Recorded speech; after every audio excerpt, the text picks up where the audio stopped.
નમસ્તે મિત્રો, આજે 13 જુલાઈ 2025ની સ્વરક્ષરની સભામાં આપ સૌનું સ્વાગત છે. સાહિત્ય, સંગીત વગેરે વિવિધ વિષયો પરની વક્તાઓની મુલાકાતો આ સભામાં આપણે માણીએ છીએ.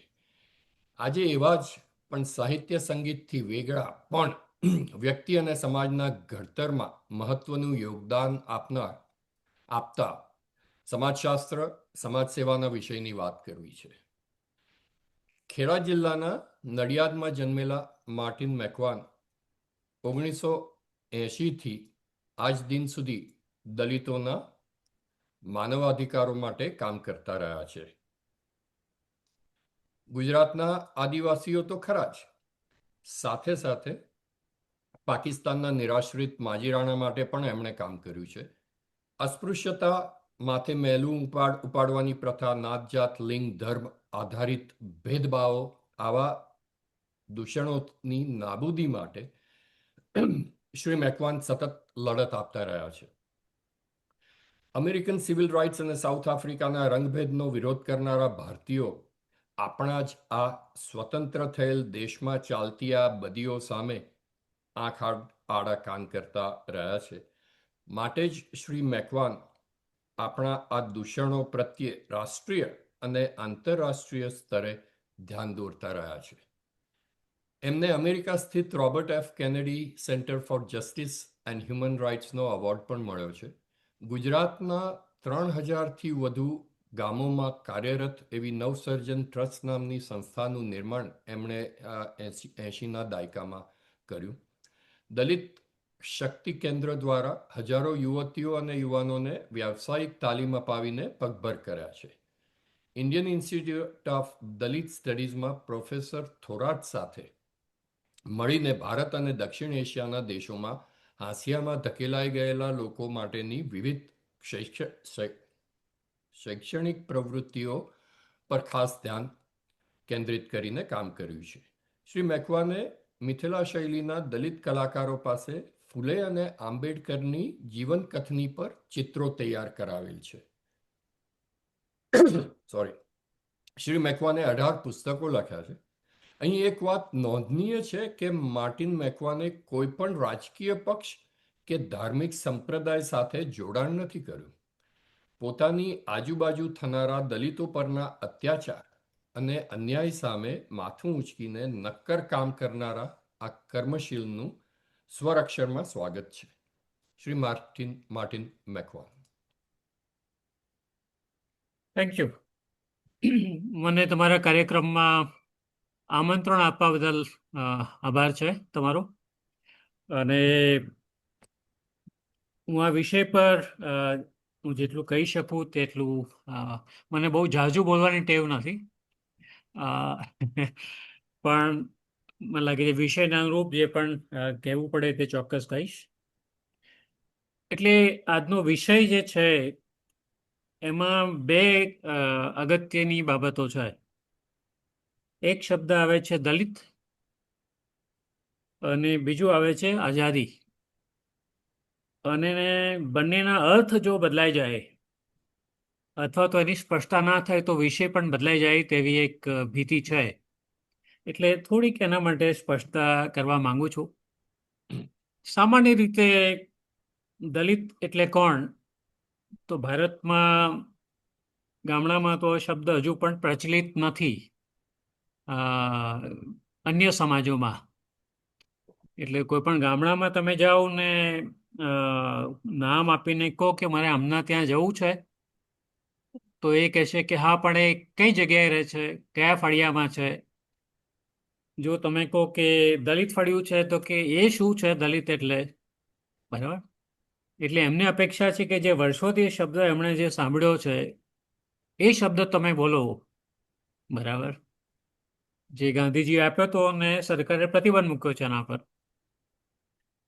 પછી કોઈ કહે છે કે અમને આંબેડકર ફળિયામાં. અચ્છા, પેલા લોકો. તો પેલા રસ્તે છેલ્લે ગામના છેડે આવશે લોકો. બરાબર. એટલે દુનિયા ગમે તેટલી બદલાય છે, લોકોની જે પૂર્વગ્રહભરી ઓળખ છે તે બદલાતી નથી. અને અહીંયાથી હું શરૂ કરવા માંગુ છું કે એક પ્રસંગથી શરૂ કરવા માંગુ છું. અને વર્ષ હતું 1977. અને મારી ઉંમર 17 વર્ષ. કોલેજનું પહેલું વર્ષ, સેન્ટ ઝેવિયર્સ કોલેજ અમદાવાદ. અને મારા પ્રોફેસરો જેમણે ગ્રામ વિકાસનું કામ શરૂ કર્યું હતું નવું નવું, એમને અમુક ફોર્મ્સ ભરવાના હતા, સર્વે ફોર્મ્સ, લોકોની આર્થિક સામાજિક સ્થિતિ માટે. એટલે મને કહ્યું કે તમે વોલેન્ટિયર બનશો. એટલે મેં કહ્યું ચોક્કસ, આઈલ બી ધેર. એટલે હું પહેલી વખતે ગામમાં ગયો હતો અને સર્વેનું કામ પતી ગયું. પછી મેં સ્થાનિક લોકોને કહ્યું કે હું એક નાના શહેરમાં જન્મેલો છું, નડિયાદ, અને ગામડું મેં જોયું નથી. નાનો હતો તો દાદાના ગામમાં જ જતો હતો, પણ વધારે પરિચય નથી મને. એટલે મને ગામ જોવું છે. તો એ લોકો હોંશે હોંશે મને ગામમાં લઈ ગયા અને આખું ગામ બતાવ્યું. અહીંયા પટેલો રહે છે, ત્યાં ભરવાડો છે, ભરવાડોમાં નાના ભાઈ ત્યાં છે, મોટા ભાઈ ત્યાં છે, બરાબર. ઠાકોરો અહીંયા છે, કોળી અહીંયા રહે છે, ક્ષત્રિયો ત્યાં છે. મને બધું બતાવ્યું. પણ મેં પહેલી વાર એક વસ્તુ જોઈ જે મેં ક્યારેય મને અનુભવ નહોતો થયો. અને મેં જોયું કે દરેક ઘરની બહાર છાપરા ઉપર કે છાપરાની નીચે અથવા તો ઘરની જે બાઉન્ડ્રી વોલ છે એની ઉપર એક ચાની રકાબી હતી, અથવા તો ચાનો એક કપ હતો. મેં ચાના કપનું મ્યુઝિયમ કોઈ દાડો જોયું નહોતું, સંગ્રહાલય આટલું સરસ. એટલે મેં પૂછ્યું કે આ શું છે? આ રિવાજ મેં પહેલી વાર જોયું કે એક રકાબી કે કપ બહાર મૂકવાનો છે. એટલે જે મારી સાથે હતા એમણે કહ્યું કે માર્ટિનભાઈ, અમારાથી લોકો અભડાય છે, એટલે આ જે રાખ્યા છે એનું નામ છે રામ પાતર. એટલે મેં કહ્યું કે અચ્છા, રામ એટલે જે ભગવાનને તમે પૂજા કરો છો તે. તો મને સમજાતું નથી કે જે પવિત્ર વસ્તુ છે એ આટલી ગંદી કેમ છે ઘરની બહાર? એ તો તમારે ઘરમાં મૂકવું જોઈએ સાફ કરીને, એની પૂજા કરવી જોઈએ. એટલે કે નહીં, તમે સમજ્યા નહીં માર્ટિનભાઈ. અમે આવીએ આ લોકોના ઘરે મજૂરી માંગવા માટે, કંઈ પૈસા ઉછીને લેવાના હોય તો એ કહેશે કે ચા પીશો કે? એટલે અમે કે હા માલિક, ચા પીશું. તો તમારું રામ પાતર લઈ આવો. એટલે અમારે પેલી રકાબી ઉતારવાની નીચે અને પછી જમીન પર મૂકવાની, ને એ લોકો ઉપરથી એમાં ચા રેડે. એટલે અમે પીવાની, થોડું પાણી પાણી રેડે એટલે ધોઈને પછી પાછું મૂકી દેવાનું, જેથી અમારા બીજા ભાઈ બહેનને કામ લાગે. આ મારા માટે નવો અનુભવ પહેલી વાર જિંદગીમાં હતો, 77માં. એ મુલાકાત થઈ પછી હું આ ફળિયામાં આવ્યો.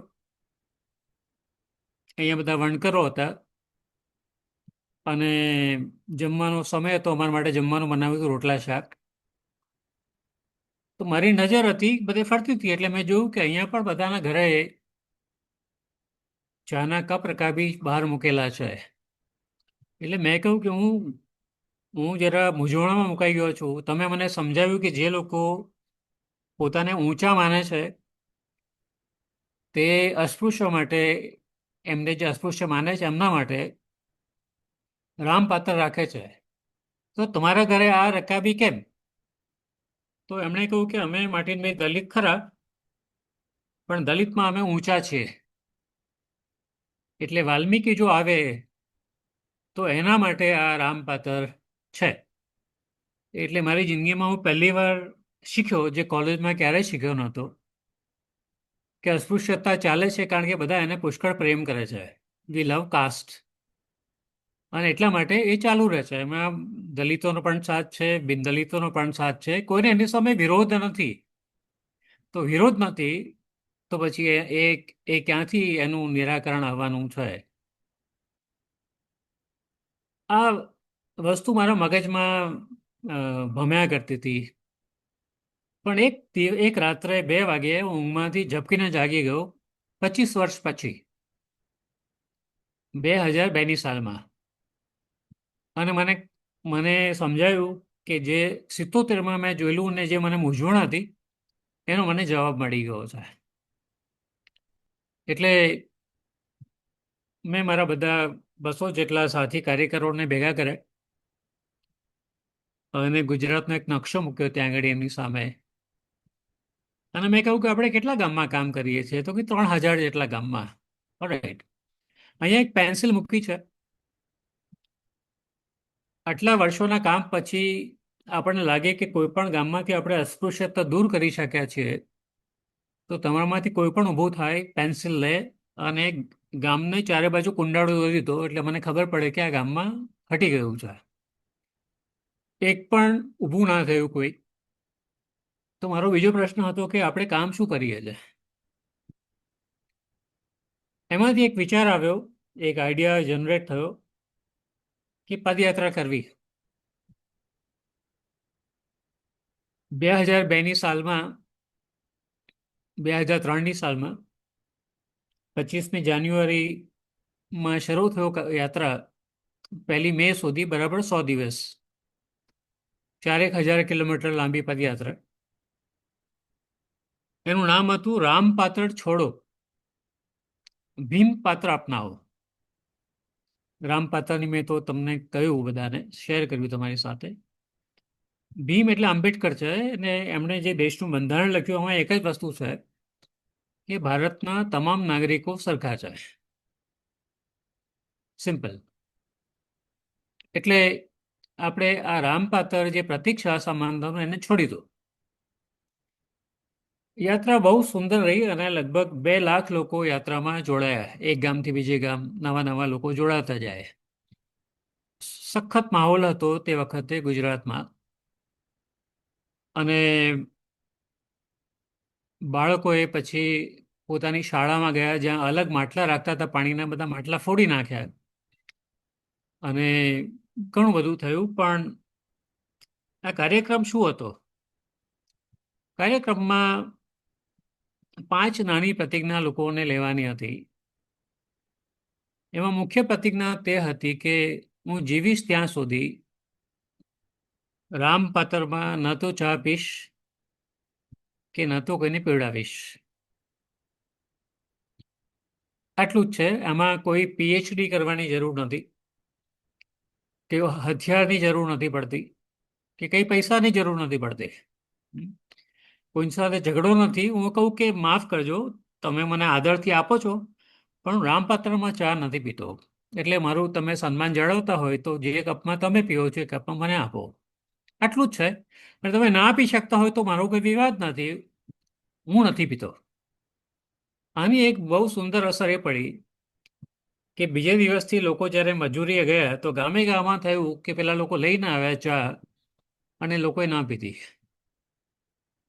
આ પહેલી વાર બદલાયું. ઘણા લોકોએ પછી કહ્યું કે અચ્છા ભાઈ, અમને લાગે છે આ ખોટું છે, એ પોતાની રકાબીઓ લઈ આવ્યા. એક ગામમાં મને અનુભવ એ થયો, સુરેન્દ્રનગરનું કોઈ ગામ હતું અને આ સભા ચાલતી હતી અને દૂર અમુક લોકો પોતાના છાપરા પર બેસીને સાંભળતા હતા. દૂર હોય તો મને જોઈ શકે, છાપરા પર બેઠા બેઠા જોઈ શકે. એ લોકો ત્યાંથી મળવા આવ્યા અને કહ્યું કે અમે અમે બ્રાહ્મણ છે, પણ અમને તમારી વાત બહુ ગળે ઉતરી ગઈ કે દેશમાં આ જ હોવું જોઈએ, તો અમે તમારી સાથે ચા પી શકીએ? આવો, ચોક્કસ, યુ વેલકમ. દલિતોમાં ઘણા એવું કહ્યું કે માફ કરજો, પણ અમે એઝ એ સફાઈ કામદાર છે, વાલ્મીકી અમારા કરતા નીચા કહેવાય, એની સાથે એક કપમાં ચા ના પીએ કોઈ દાડો. મેં કહ્યું વાંધો નહીં, તમે કરી શકો, પણ એક વસ્તુ એમાંથી સ્પષ્ટ થાય છે કે તમે અનુસૂચિત જાતિના છો પણ તમે દલિત નથી.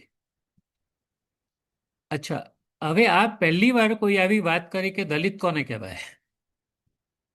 એટલે મેં સમજાવ્યું કે જેના અંતરના ઊંડાણમાંથી સમાનતાને વરવાનું આહ્વાન આપતો એક ધ્વનિ ઊભો થાય છે, અને સમાનતાનું મૂલ્ય જેના કર્મમાં, ભાષામાં અને વિચારમાં વણાઈ જાય છે તે દલિત કહેવાય. દલિત એટલા માટે અમે છીએ કારણ કે બધા લોકોને સમાન માનીએ છીએ. અમે દલિત એટલા માટે છીએ કે અમે બધાની સાથે સરખો વ્યવહાર કરીએ છીએ. અને અમે દલિત એટલા માટે છીએ કારણ કે અસમાનતાનો વિરોધ કરીએ છીએ. આ વ્યાખ્યા લોકો માટે નવી હતી, પણ વિચાર તો શરૂ થયો. બરાબર. પહેલા ક્યારેય પેટા જાતિ તોડીને લોકો ચા પાણી નહોતા કર્યા, કે જ્ઞાતિની બહાર જઈને નહોતા કર્યા. યા પહેલી વાર બનતું હતું, જાણે લાઈવ ડેમોન્સ્ટ્રેશન ચાલતું હોય ગામે ગામ. 473 ગામમાં આ યાત્રા ગઈ. આમાં એક બીજું પણ હતું. બીજી બીજી શરત અથવા તો પ્રતિજ્ઞા એ હતી, જે કોઈએ સાંભળી નથી અત્યાર સુધીમાં,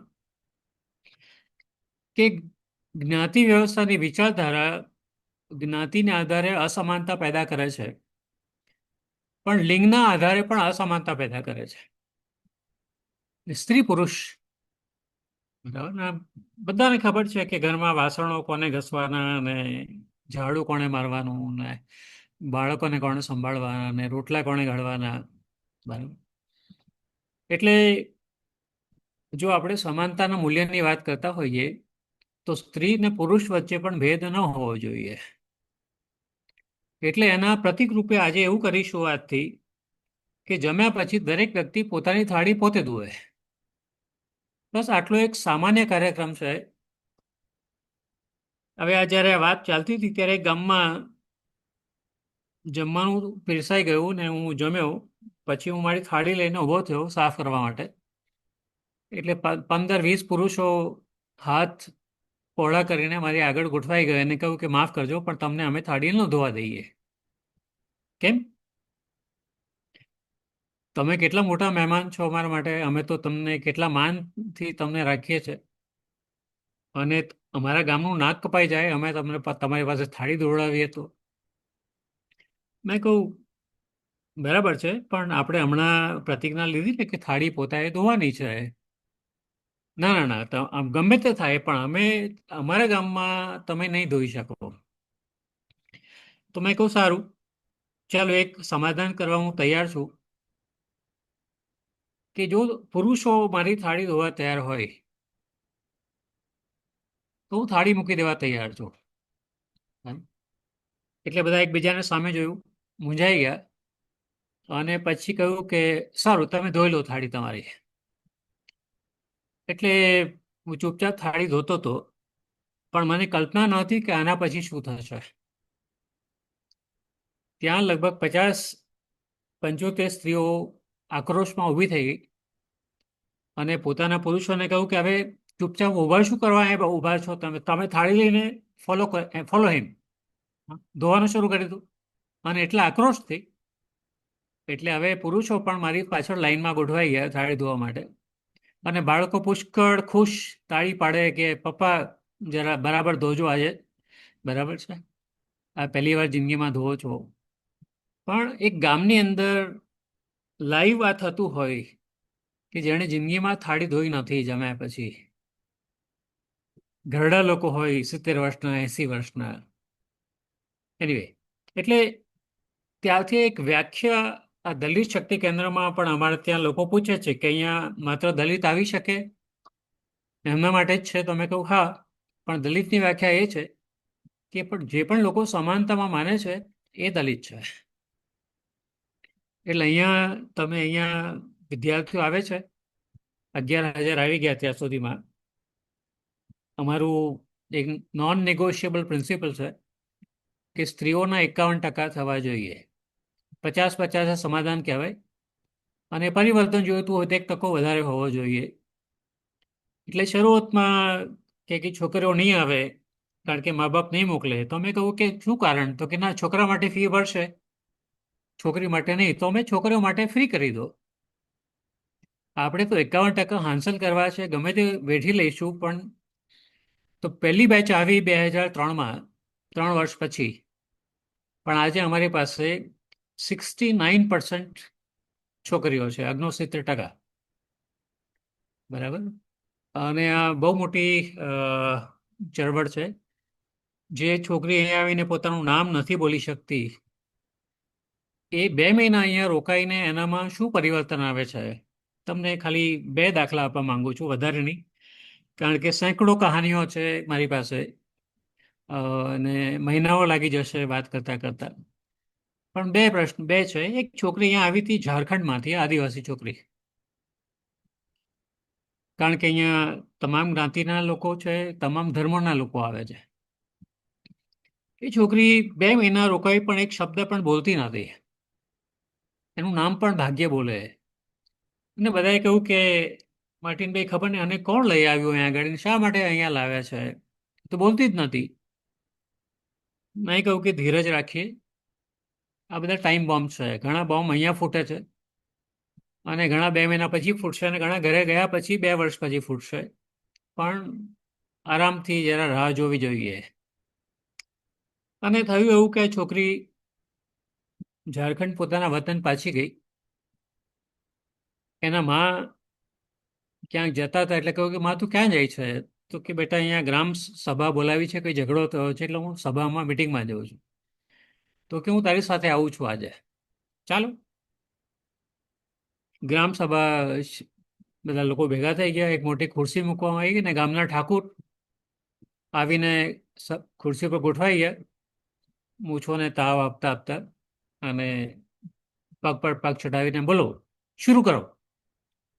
આ છોકરી ઊભી થઈને કહે છે કે માફ કરો ઠાકુર, તમે ગામના સરપંચ નથી. સરપંચ તમારા પત્ની છે. આ ખુરશી પર તમારા પત્નીએ બેસવું જોઈએ. અને આખા ગામમાં હોહા થઈ ગઈ અને પેલો માણસ બહુ ગુસ્સો થઈ ગયો.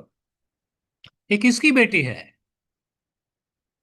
હવે એના પ્રતિભાવ રૂપે 8-9 બહેનો ઊભા થઈ ગયા અને કહ્યું કે એ અગત્યનું નથી કે આ કોની છોકરી છે. અગત્યનું એ છે કે એણે જે કહ્યું તે સાચું છે કેમ. એટલે ઝઘડો, ગ્રામ સભા બાજુમાં રહી ગઈ, ઝઘડો મોટો થયો, પેલો ભાઈ ભાગી ગયો.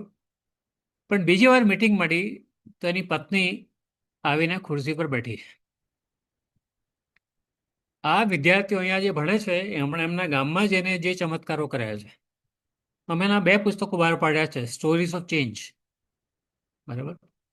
એક બીજું એક કહીને આ બીજા મુદ્દા પર આવું છું. ને એ મધ્યપ્રદેશની એક છોકરી છે.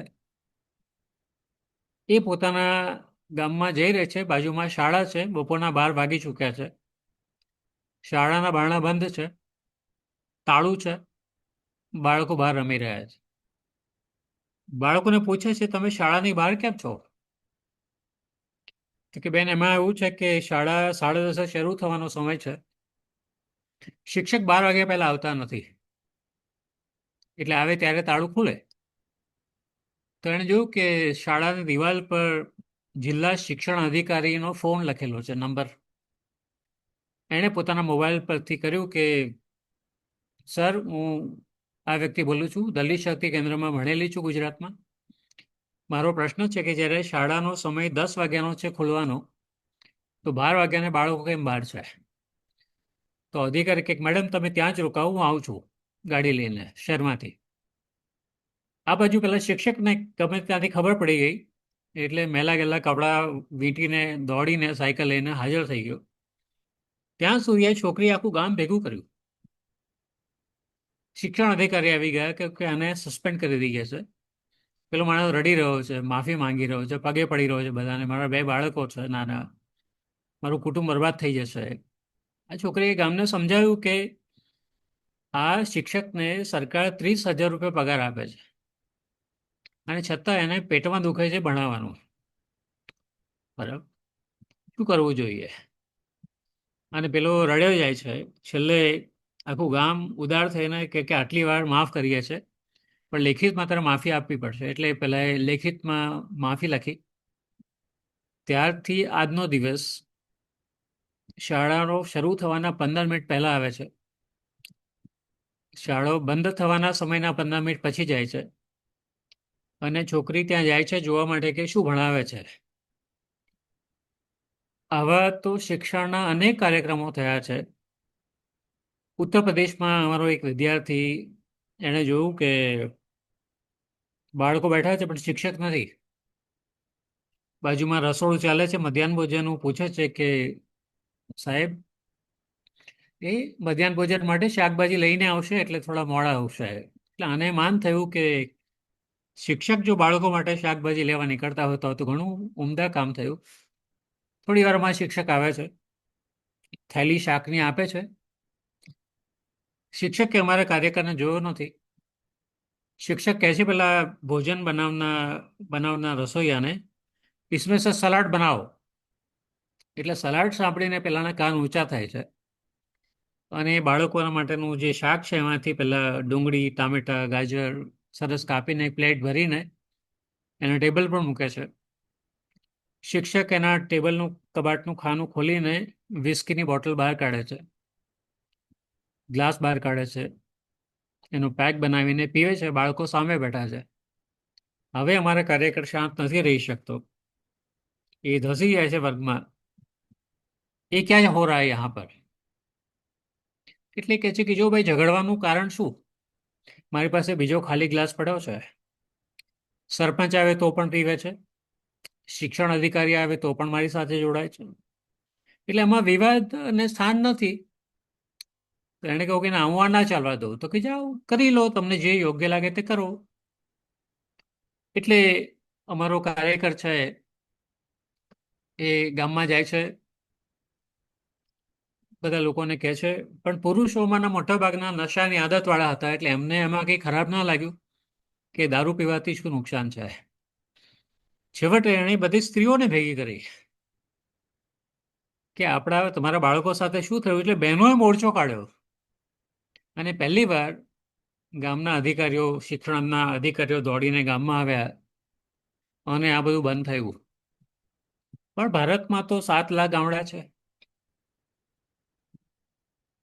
દરેક ગામમાં આવા કાર્યકરો ક્યાંથી આવે? હવે અમારી પાસે માંડ 200 કાર્યકરો હતા, પણ સરકારને લાગે છે કે તમારી પ્રવૃત્તિ બધી રાષ્ટ્ર વિરોધી છે. એટલે અમારા એ બધા કાર્યકરોને પણ ઘરે બેસાડી દીધા. ગાંધીજીએ આ કામ કર્યું હતું ગુજરાત વિદ્યાપીઠ શરૂ કરીને, કારણ કે એમનું એ માનવું હતું કે અંગ્રેજો જવાથી આઝાદી આવવાની નથી. લોકોના વાણી, વ્યવહાર, વિચારો બદલાવાથી આવવાના છે. એટલે દરેક ગામમાં એક વિદ્યાર્થી જાય અને બેસે ને લોકો સાથે ખાદીનું કામ કરે, રચનાત્મક પ્રવૃત્તિ કરે, જે કરવું હોય તે કરે, પણ સમાજ સુધારણાના કામ કરે તો એ સાચા અર્થમાં આઝાદી આવે. તો આ અમારું મૂળ કામ છે. એટલે આ વ્યાખ્યા અમારી કે દલિત કોને કહેવું, એ ઇતિહાસમાં પહેલી વાર. એટલે માત્ર કોઈ જાતિ સમૂહને આ દલિત કહેવાથી એનો અર્થ મરી જાય છે. હું સમજાવવા માંગુ છું. વર્ષો પહેલા 3 શબ્દો હતા આપણા ત્યાં: અસ્પૃશ્ય, અનટચેબલ; અનસીએબલ, અદૃશ્ય, જેને જોવાથી તમે અપવિત્ર થઈ જાઓ છો તે; અનઅપ્રોચેબલ, અસંસર્ગીય, જેના સંપર્કમાં આવવાથી તમે ભ્રષ્ટ થઈ જાઓ છો. ગાંધીજી આવ્યા સીન ઉપર એ પહેલા ડૉક્ટર આંબેડકરે, અથવા તો એ જ સમયમાં ગાંધીજીએ જે શબ્દ આપ્યો, પ્રતિબંધિત શબ્દ અત્યારે ભારતમાં છે, બરાબર. હકીકતમાં ગાંધીજીનો શબ્દ તો નરસિંહ મહેતામાંથી આવ્યો: હરિના જન, ભગવાનના માણસો. પણ ડૉક્ટર આંબેડકરનું એક બહુ સરસ હતું કે જો તમે અમને ભગવાનના માણસો કહો છો તો બાકીના લોકો કોના માણસ છે? બરાબર, કારણ ભગવાન તો એક જ હોય બધાનું. હમ. અને બહુ વ્યાજબી વાત હતી. પણ આંબેડકરે જે શબ્દ આપ્યો તે ડિપ્રેસ ક્લાસ. એ પછી ભારતમાં બંધારણ આવ્યું એટલે અનુસૂચિત જાતિ, અને અત્યારે શબ્દ વપરાય છે દલિત. શબ્દ બદલવાથી પરિસ્થિતિ બદલાતી નથી. જે પૂર્વગ્રહોને સમજણ છે લોકોના મગજમાં અને મનમાં, એ બદલાય તો થાય. હમ. અને આ એટલા માટે હું કહું છું કે આ બહુ અગત્યનો મુદ્દો છે. હું મારા પેલા વિષય પર આવું તે પહેલા બે વાત રજૂ કરવા માંગુ છું. 1900 ને હું ના ભૂલું તો ત્યાં સુધીમાં 87ની અંદર નડિયાદ પાસે કપડવંજ તાલુકો છે અને ત્યાંનું એક તેલનાર કરીને ગામ છે. એ ગામમાં એક પતિ પત્ની, સાંકડા અર્થમાં જેને આપણે દલિત કહીએ છીએ, બંને મજૂરી કરતા હતા પટેલના ખેતરમાં. અને પટેલ માને છે કે સ્ત્રીઓ પર મારો અધિકાર છે, એટલે એની સાથે બળજબરી એણે 2-3 વાર કરી. એકવાર એના પતિએ વિરોધ કર્યો તો ગામમાં વાત ફેલાઈ ગઈ કે આનો વિરોધ થયો છે, આ માણસ આવું કરે છે. એટલે પેલા પતિ પત્ની બંને જ્યારે જતા હતા બજારમાંથી, તો એ મોટું ધાર્યું લઈને સંતાયેલો અને એણે પેલા પતિને બરાબર ગળામાં માર્યું અને એનું ગળું અડધું કપાઈ ગયું. એ પડ્યો ને ત્યાં મરી ગયો. એ પછી પેલી સ્ત્રીની પાછળ દોડ્યો કે તમે મને બદનામ કર્યો. સ્ત્રીના બધા કપડાં ફાટી ગયા અને એને પણ ઘણી ઈજાઓ થઈ, પણ એ મરી નહીં ગઈ, બેભાન થઈને પડી ગઈ. ગામની વચ્ચે છે એટલે ત્યાં નાનું ગામ છે તો પણ હજારેક લોકો આજુબાજુ છે, બધા દલિતો છે, બિનદલિતો બધા જ છે. પેલી સ્ત્રી બૂમો પાડે છે, એટલે થોડી સભાન અવસ્થામાં આવી છે પાણી માટે, પણ કોઈ આગળ આવવા માંગતું નથી બીકના કારણે.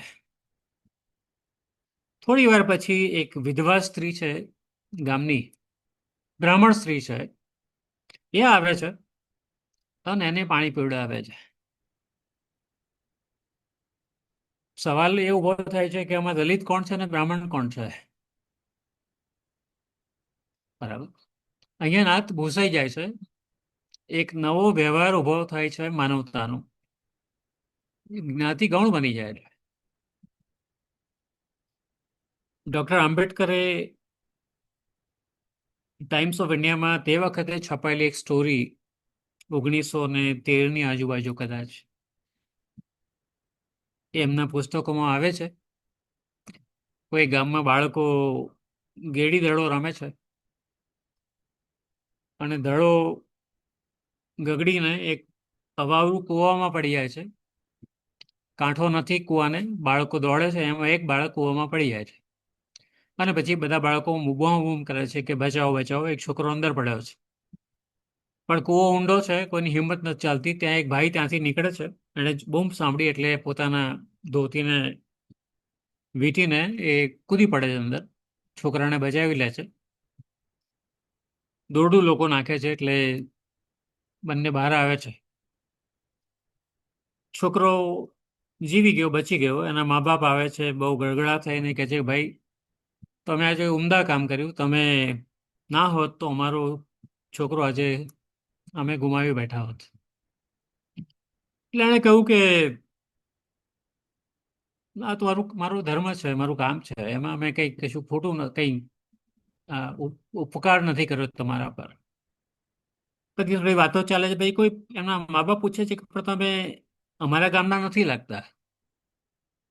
તો કે હા, હું આ બાજુના ગામનો છું અને બજાર નીકળતો હતો અહીંયાથી, તો મેં બૂમ સાંભળી એટલે હું કૂદી પડ્યો. કઈ જ્ઞાતિના છો તમે? એટલે એણે કહ્યું કે હું મહાર છું. અચ્છા, તમે અસ્પૃશ્ય છો? તો તમે અમારા બાળકને અભડાવ્યો અને અમારો કૂવો પણ અભડાવ્યો તમે. એટલે બધા ભેગા થઈને એને પુષ્કળ માર્યો. હમ. આ ભેદભાવનું જન્મસ્થળ કયું છે? ક્યાંથી ઉભો થાય છે? લોકો માને છે કે આ તો ભગવાને પોતે ઊભું કર્યું છે. એમણે 4 વર્ણો ઊભા કર્યા. કોઈને પોતાના મુખમાંથી બનાવ્યા ને, કોઈને હાથમાંથી બનાવ્યા ને, કોઈને પેટમાંથી બનાવ્યા ને, શૂદ્રોને પગમાંથી બનાવ્યા. અને નીચેના છે એમણે તો બાકીના બધાની સેવા કરવાની. અને એના કારણે ભારતમાં એવા કાયદા હતા, ખાસ કરીને પંજાબમાં અંગ્રેજ શાસન વખતે, કે તમે અસ્પૃશ્ય ગણાવો છો તો તમારે પૈસા હોય તો પણ તમે જમીન નથી ખરીદી શકતા, કારણ કે તમારું કામ લોકોની સેવા કરવાનું છે. એટલે આજે જમીન ઓછી હોય ખેતીની દલિતો પાસે, તો એનું કારણ આ જ્ઞાતિ વ્યવસ્થા છે. એટલે આપણા ત્યાં એક સહસંબંધ સ્થાપિત કરવામાં આવ્યો છે કે દરેક જ્ઞાતિનો એક ક્રમ છે કે ઊંચું કોણ અને નીચું કોણ સૌથી એક ક્રમ છે. અને જેટલા તમે જ્ઞાતિ તમારી નીચી છે એટલું તમારું પછાતપણું વધારે, અને જેટલી તમારી જ્ઞાતિ ઊંચી છે એટલું તમારું પછાતપણું ઓછું છે અથવા તો નગણ્ય છે. એમાંથી પછી પ્રથા ઊભી થઈ કે દલિતોના કુવા જુદા, સ્મશાન જુદા, રહેવાના ઘર જુદા. હમ. હું તો ગામડામાં મારી આખી જિંદગી ગઈ છે એટલે આ તો બધું નજરે જોયેલું છે. હમ. પણ હવે હું એ પછાતપણા પર આવવા માંગુ છું, કારણ કે દલિતની વ્યાખ્યા કરીએ છીએ એટલા માટે. 3 દિવસ પહેલા હું ના બોલતો હતો, 9મી તારીખે મહારાષ્ટ્રમાં મુંબઈની બાજુમાં એ ગામમાં એક શાળામાં જે શૌચાલયની સફાઈ કરે છે અટેન્ડન્ટ છે, એમણે પ્રિન્સિપાલને આવીને જાણ કરી, એ ગર્લ્સ સ્કૂલ છે આખી, કે ત્યાં કોઈ એક બાથરૂમમાં લોહીના ડાઘ છે અને થોડા ડાઘ ટોયલેટની દિવાલ પર છે. એટલે પ્રિન્સિપાલ આવીને જોઈ ગયા, એનો ફોટો પાડ્યો. પ્રાર્થના હોલમાં બધી જ દીકરીઓને ભેગી કરવામાં આવી, છોકરીઓને, ધોરણ 5 થી ધોરણ 10, અને પ્રોજેક્ટર પર આ ચિત્ર બતાવવામાં આવ્યું, ફોટોગ્રાફ. અને કે હવે તમારામાંથી કેટલા મેન્સ્ટ્રુએશન વાળા છે તે બધા એક બાજુ થઈ જાઓ. એટલે અમુક છોકરીઓ કહ્યું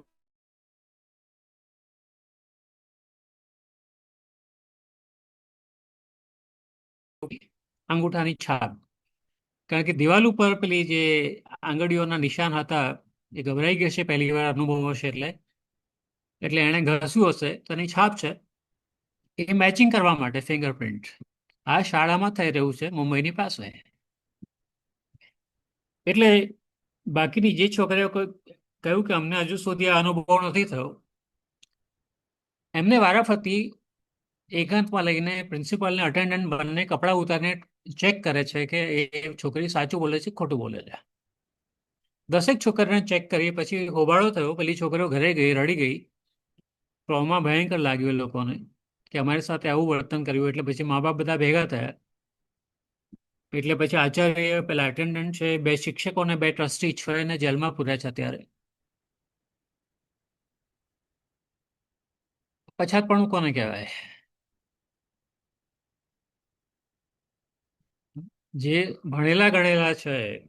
હમ. મને આ ખબર નથી, પણ આ જ્યારે આ 2 દિવસ છાપામાં સતત આવ્યું ભારતના તમામ છાપાઓમાં, તો 2 દિવસ પહેલા ઇન્ડિયન એક્સપ્રેસમાં સાથે એક બીજું પણ હતું કે ગઢચિરોલી મહારાષ્ટ્રમાં આદિવાસી વિસ્તાર છે, ત્યાં દરેક ઘરે, એટલે આદિવાસીની જે ઝૂંપડી છે એની બાજુમાં કુરમા ઘર છે. હવે મને ખબર નહોતું કુરમા શબ્દ મરાઠીમાંનો મતલબ શું થાય છે, એટલે મેં 2-4 મિત્રોને ફોન કર્યા, પૂછ્યું, પણ એમને પણ ખબર નથી. છેલ્લે ગઢચિરોલીમાંના એક મિત્રએ મને કહ્યું કે ગોંડી ભાષામાં, ગોંડ આદિવાસીમાં ગોંડી ભાષામાં શબ્દ છે, એનો મતલબ છે કે માસિક. એટલે જ્યારે સ્ત્રીઓ માસિકમાં હોય છે તો એમને ઘરથી અલગ કરી દેવામાં આવે છે. આ મેં નેપાળમાં જોયું હતું લગભગ 8 વર્ષ પહેલા. ત્યારે નેપાળમાં નક્સલિઝમ વાળો ભયંકર માહોલ.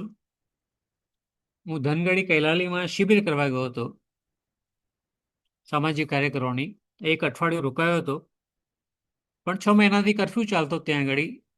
એક રૂમની એક જ હોટલ ત્યાં હતી, એ રૂમમાં હું રહેતો હતો, અને મારા સિવાય હોટલનું કોઈ માલિક કે જે અટેન્ડન્ટ હતું એના સિવાય કોઈ રહેતું નહોતું. 2 વખત મારી હોટલની બાજુમાં બોમ્બ પડ્યો હતો. જે શિબિરમાં મારા ત્યાં આવ્યા લોકો મને સાંભળવા માટે, એ ઘણા 24 કલાક પર્વતોમાં ચાલતા ચાલતા આવેલા, કારણ કે ત્યાં રસ્તા નથી. એનીવે, મેં કહ્યું કે મારે ગામ જવું છે, એટલે મને કહ્યું કે ના જવાય, બહુ જોખમી છે, માઓવાદ છે વગેરે વગેરે. મેં કહ્યું મને વાંધો નથી, આપણે વાત કરી લઈશું, પણ મને ગામ જોવું છે, કારણ કે આ હાલતમાં કઈ રીતે લોકો જીવે છે મારે જોવું છે.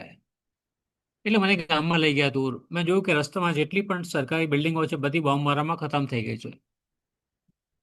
હું આ ગામમાં જિંદગીમાં પહેલી વાર ગયો છું, મને કોઈ ઓળખતું નથી, પણ લગભગ 400 સ્ત્રીઓ ભેગી થઈ છે એક મકાનના ધાબા પર મને સાંભળવા માટે. भैया यहाँ तो कोई आता ही नहीं है, तो आप आए तो हमें आपको मिलना है, सुनना है. સાંભળ્યા, બધી ઘણી વાતો કરી. પછી મને કહું મને તમારા ઘર ઘર જોવા છે, તો મને ઘરે લઈ ગયા. બારણા બહુ નીચે એટલે ઝૂકીને અંદર જવું પડે, પછી ઊંચું થાય. 2 માળનું અંદરથી એક ફોલ્સ સીલિંગ કરેલું છે. સાપના કારણે ઉપર લોકો સૂઈ જાય, નીચે બધાનું સામાન પડ્યો. મેં જોયું કે બાજુમાં એક નાની ઝૂંપડી છે, ખપાટિયા લાકડાના મારેલું. મેં કહ્યું આ શું છે? તો એમણે કહ્યું કે અમારે ત્યાં રિવાજ છે કે સ્ત્રી માસિકમાં હોય તો એને અલગ રહેવાનું, જમવાનું એનું અલગ હોય, એને કોઈને અડી ના શકે. મેં આ પહેલી વાર જોયું હતું. ઘણી સ્ત્રીઓ નેપાળમાં મરી જાય છે કારણ કે ભયંકર ઠંડીમાં એ સ્ત્રીઓ પાસે ઓઢવાનું કંઈ હોતું નથી, એટલે ઝૂંપડીમાં મરી જાય છે. અથવા તો પોતાને ગરમ રાખવા માટે બળતું સળગાવે, પછી ઊંઘી ગઈ અને હોલવવાનું ભૂલી ગઈ તો ખબર પડી કે આગ લાગી ગઈ. પણ પેલી પ્રથા ચાલુ છે, પણ ભારતમાં પણ આ છે એ મને પહેલી વાર ખબર પડી. હમ. એટલે ભારતમાં જે સ્ત્રીઓની હાલત છે એ તો એટલી જ બદતર છે જેટલી દલિતોની છે. હા, પછી એ બ્રાહ્મણ સ્ત્રી હોય કે કોઈ પણ સ્ત્રી હોય. હમ. મને મારા સાથે ત્યાં એક બેન કામ કરતા હતા, લોયર છે, બહુ મોટા વકીલ છે, નેશનલ લો સ્કૂલમાં ભણેલા છે બેંગ્લોરમાં, પ્રીમિયર ઇન્સ્ટિટ્યૂટ ઓફ લો. મને કહેતા હતા, માર્ટિનભાઈ, મારી સાથે ભણતી એક છોકરીના મેરેજમાં હું ગઈ હતી મહેમાન તરીકે, પણ એ હું અનુભવ નથી ભૂલી શકતી. કારણ કે હું મારા પીરિયડ્સમાં હતી એટલે મને બાલ્કનીમાં અલગ બેસાડી આખો દિવસ. એટલે શિક્ષિત લોકો જેને પુષ્કળ ભણેલા કહીએ છીએ, કચ્છમાં 5-6 વર્ષ પહેલા ભુજમાં ગુજરાતમાં આવો જ બનાવ બન્યો હતો કોલેજમાં, સ્વામિનારાયણ કોલેજમાં. ત્યાં તો પ્રથા છે કે દરેકે એક રજિસ્ટર રાખ્યું છે અને દરેક વિદ્યાર્થીએ પોતાને ત્યાં નોંધ કરવાની છે તમે માસિકમાં છો કે નથી. કેમ? તો તમે માસિકમાં છો તો ભાઈ તમારા માટે નિયમો બદલાઈ જાય છે. તમે મંદિરમાં દર્શન નથી કરી શકતા, તમે બીજાની સાથે જમી નથી શકતા, તમારા વર્ગમાં છેલ્લી પાટલી પર બેસવાનું છે, તમારા વાસણ તમારે જાતે સાફ કરવાના છે. હવે મેનેજમેન્ટને ખબર પડી કે અમુક લોકો પોતાની વિગત નથી આપી રહ્યા, એટલા માટે બધાને આ 18 થી 22 વર્ષની છોકરીઓને કપડાં ઉતારીને ચેક કરવામાં આવે ધર્મના નામે. હમ? એટલે આપણે આઝાદી શાને કહીએ છીએ આ બીજો શબ્દ છે. અંગ્રેજો ગયા એટલે રાજકીય આઝાદી આપણને મળી, પણ સામાજિક આઝાદી, ગાંધીજીએ આ કહ્યું હતું કે દેશને સાચી આઝાદી આપવી હશે તો સામાજિક સુધારા વગેરે શક્ય નથી. અસ્પૃશ્યતા છે, સ્ત્રીઓ પ્રત્યેની જે ધૃણા છે. ગાંધીજીએ લખ્યું હતું એક વખતે કે સ્ત્રીઓ બળી મરે છે તો કોમન વસ્તુ આવે છે કે ચા બનાવતી હતી તો સ્ટવ ફાટ્યો. તો કે આ સ્ટવ ફાટવાથી પુરુષોના ધોતિયા કેમ નથી સળગતા મને સમજાતું નથી. એક તો બનાવ બને કે એનું ધોતિયું સળગી ગયું હોય. હા. એટલે આ કોને આપણે આઝાદી કહીએ? અનફોર્ચ્યુનેટલી 1920માં તે વખતે કોંગ્રેસમાં પુષ્કળ દબાણ આવ્યું, ચર્ચા થઈ કે સામાજિક સુધારા પડતા મૂકો તમે, આપણે ફોકસ કરીએ માત્ર રાજકીય આઝાદી પર. એક વખતે આપણને આઝાદી મળી જશે પછી તો સામાજિક સુધારા તો ચપટી વગાડતા થઈ જશે. ડોક્ટર આંબેડકરે ચેતવણી આપી હતી કે દુનિયાના કોઈ પણ ભાગમાં બન્યું નથી. એટલે આપણે આશા રાખતા હોય કે અહીંયા બનશે તો. એટલે આજે જોઈ શકીએ છે કે આઝાદી પહેલા અસ્પૃશ્યતા નિવારણનું જેટલું કામ દેશમાં થતું હતું અને આઝાદીના શરૂઆતના વર્ષોમાં, આજે તો એની કોઈ વાત કરવા તૈયાર નથી. અમારી સંસ્થાએ પહેલીવાર ગુજરાતમાં સૌથી મોટો અસ્પૃશ્યતાનો અભ્યાસ કર્યો કે અસ્પૃશ્યતાનું ચલણ કેટલું છે ગુજરાતમાં. ભારતનો સૌથી મોટો અભ્યાસ છે. 1569 ગામ અને 98,000 રિસ્પોન્ડન્ટ્સ. આટલો મોટો અભ્યાસ ક્યાંય થયો નથી. 98 પ્રકારના ભેદભાવ બહાર આવ્યા. કોઈ બીડી પીવે છે અને એનો ધુમાડો એ બાજુ ગયો તો એને આભડછેટ લાગી ગઈ. 98 પ્રકાર છે. અને આનો એક સુંદર રિપોર્ટ છે, જેને રસ પડે તે ગૂગલમાં જો તમે સર્ચ કરશો કે અન્ડરસ્ટેન્ડિંગ અનટચેબિલિટી, તો આખો રિપોર્ટ તમને અંગ્રેજી. પણ આજે રિપોર્ટ જ્યારે બહાર પડ્યો 2010માં, અને મને ખબર હતી કે આનો વિરોધ થશે, એટલે અમે જરા વ્યૂહરચના વાપરીને સારામાં સારા અ, સંશોધકોને લઈ આવ્યા. લંડન સ્કૂલ ઓફ ઇકોનોમિક્સના પણ હતા, મેરીલેન્ડ યુનિવર્સિટીના પ્રોફેસરો હતા, ક્રોક સેન્ટર ત્યાં શિકાગો પાસે એના પણ હતા, પ્રોફેસર થોરાટ હતા, ભારતમાંથી ઘનશ્યામ શાહ હતા. એટલે ધુરંધરો બધા એ પણ એમાં હતા, કે જેથી કોઈ ન કહી શકે કે આ એક સંસ્થાનો અણઘડ અભ્યાસ છે. રિપોર્ટ બહાર પડ્યો. એના 3 તારણ તમને કહું છું. ખાલી ગુજરાતને મોડલ સ્ટેટ માને છે બધા એટલા માટે. 90.2% ગામમાં હિન્દુ હોવા છતાં દલિતો મંદિર પ્રવેશ કરી શકતા નથી ગુજરાતમાં. 64% ગ્રામ પંચાયતની અંદર દલિત સરપંચ હોવા છતાં ન તો ખુરશી પર બેસી શકે. ઘણી વાર બધા ખુરશી પર બેઠા હોય ને એને નીચે કોથળા પર બેસવાનું, કે એના ચાના રકાબી અલગ હોય, પાણીનો ગ્લાસ અલગ હોય. 54% સરકારી શાળાઓમાં મધ્યાહન ભોજન વખતે દલિત બાળકોને અલગ લાઈન કરીને બેસાડવામાં આવે છે.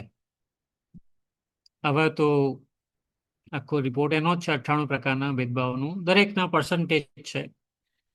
અને બહુ ડિટેલમાં સ્ટડી સ્કેનર ટેકનોલોજી કરેલો છે. આધુનિક ટેકનોલોજી તે વખતે હતી તે. મને જાણવા મળ્યું, હું તો અમેરિકામાં 6 મહિના હતો, એ પછી કોઈ પ્રોફેસર સાથે આ પુસ્તક લાવવામાં. પણ મારા ગયા પછી મને પાછળથી ખબર પડી કે ટાઈમ્સ ઓફ ઇન્ડિયાએ 4 દિવસ સતત પ્રથમ પેજ પર આખું છાપ્યું આ રિપોર્ટ. એટલે 2 ફોન આવ્યા તંત્રી પર. એક તે સમયના ગુજરાતના મુખ્યમંત્રી અને આજના પ્રધાનમંત્રી, અને કે ભરત, મને એક કહેતો કે આ આભડછેટ માત્ર ગુજરાતમાં છે કે આખા દેશમાં છે? તો કે સાહેબ, આખા દેશમાં તો મારી પાસે શું કરવા પડ્યો છે? તો આ ક્યાં અમે અમારા પર લેબલ લાગ્યું છે? દેશ વિરોધી પ્રવૃત્તિનું હું તમને એનું સમજાવું છું. બીજું, રાહુલ ગાંધીનો ફોન હતો કે મારે અભ્યાસ જોઈએ છે, વાંચવો છે. એનીવે, અત્યાર સુધીમાં હું માનું ત્યાં સુધી 7 વખત વિધાનસભામાં ટેબલ પર આ અભ્યાસ કોઈને કોઈ ઉઠાવ્યો છે. ગુજરાત સરકારે જો સ્વીકારી લીધું હોત કે આ સાચું છે જે છે તે, તો એનું નિરાકરણ આવવાના રસ્તા ખુલી જાય. પણ આપણે જો સ્વીકારીએ નહીં સત્યને, તો સરકારે કહ્યું કે ના, અમે એક અલગ સમિતિ બનાવીશું અને અમે આનો અભ્યાસ કરાવીશું. સારું. એમણે સેપ્ટ નામની સંસ્થા છે, એને અભ્યાસ સોંપ્યો. હવે સેપ્ટ છે એ અર્બન પ્લાનિંગની ઇન્સ્ટિટ્યૂટ છે. એને ને સમાજ વિજ્ઞાનને કંઈ લેવા દેવા નથી, પોલિટિકલ સાયન્સને. પણ એમણે અભ્યાસ કર્યો. અમારા 1559 ગામની સામે એમણે 5 ગામનો અભ્યાસ કર્યો. આખા રિપોર્ટમાં અસ્પૃશ્યતાનો શબ્દ એક પણ વાર આવતો નથી. અને એક ભલામણ આવે છે કે મધ્યાહન ભોજન જે પ્રાથમિક શાળાના બાળકો માટે છે, તે માધ્યમિક શાળાના બાળકો માટે પણ લાગુ કરવી જોઈએ. આ એમનો સરકારનો રિપોર્ટ છે, 30-35 લાખ રૂપિયાના ખર્ચે. આ અભ્યાસ છે પાર્લામેન્ટમાં પણ ગયો. અને છેલ્લે હમણાં જસ્ટિસ ચંદ્રચૂડે જે ચુકાદો આપ્યો પેટા વર્ગીકરણ અનામતમાં, એમાં આ અભ્યાસ આખો કોટ કર્યો છે હમણાં, કારણ કે આ પહેલો એકમાત્ર અભ્યાસ ભારતમાં છે. પ્રશ્ન અહીંયા એ થાય છે કે જ્ઞાતિ વ્યવસ્થા છે એની વિચારધારા સમાજમાં આપણને લુલા બનાવે છે. અને લુલાપણું જે મજબૂત કરે છે તે રાજકારણીઓ કરે છે. માત્ર એટલું કે આ સત્ય છે અને સ્વીકારવું જોઈએ, તો એ ઝડપથી આપણે ભેગા મળીને પ્રશ્નો ઉકેલી શકીએ. આજે દેશમાં એવું થયું છે, હું તો ઘણા વિશ્વવિદ્યાલયોમાં લેક્ચર માટે જાઉં છું. મને એક જ ફરિયાદ બધા પ્રાધ્યાપકો તરફથી સાંભળવા મળે છે કે રિસર્ચ માટેની તમામ ગ્રાન્ટ સરકારે કાપી નાખી છે. એટલે કોઈ રિસર્ચ દેશમાં આજે થઈ નથી રહ્યું.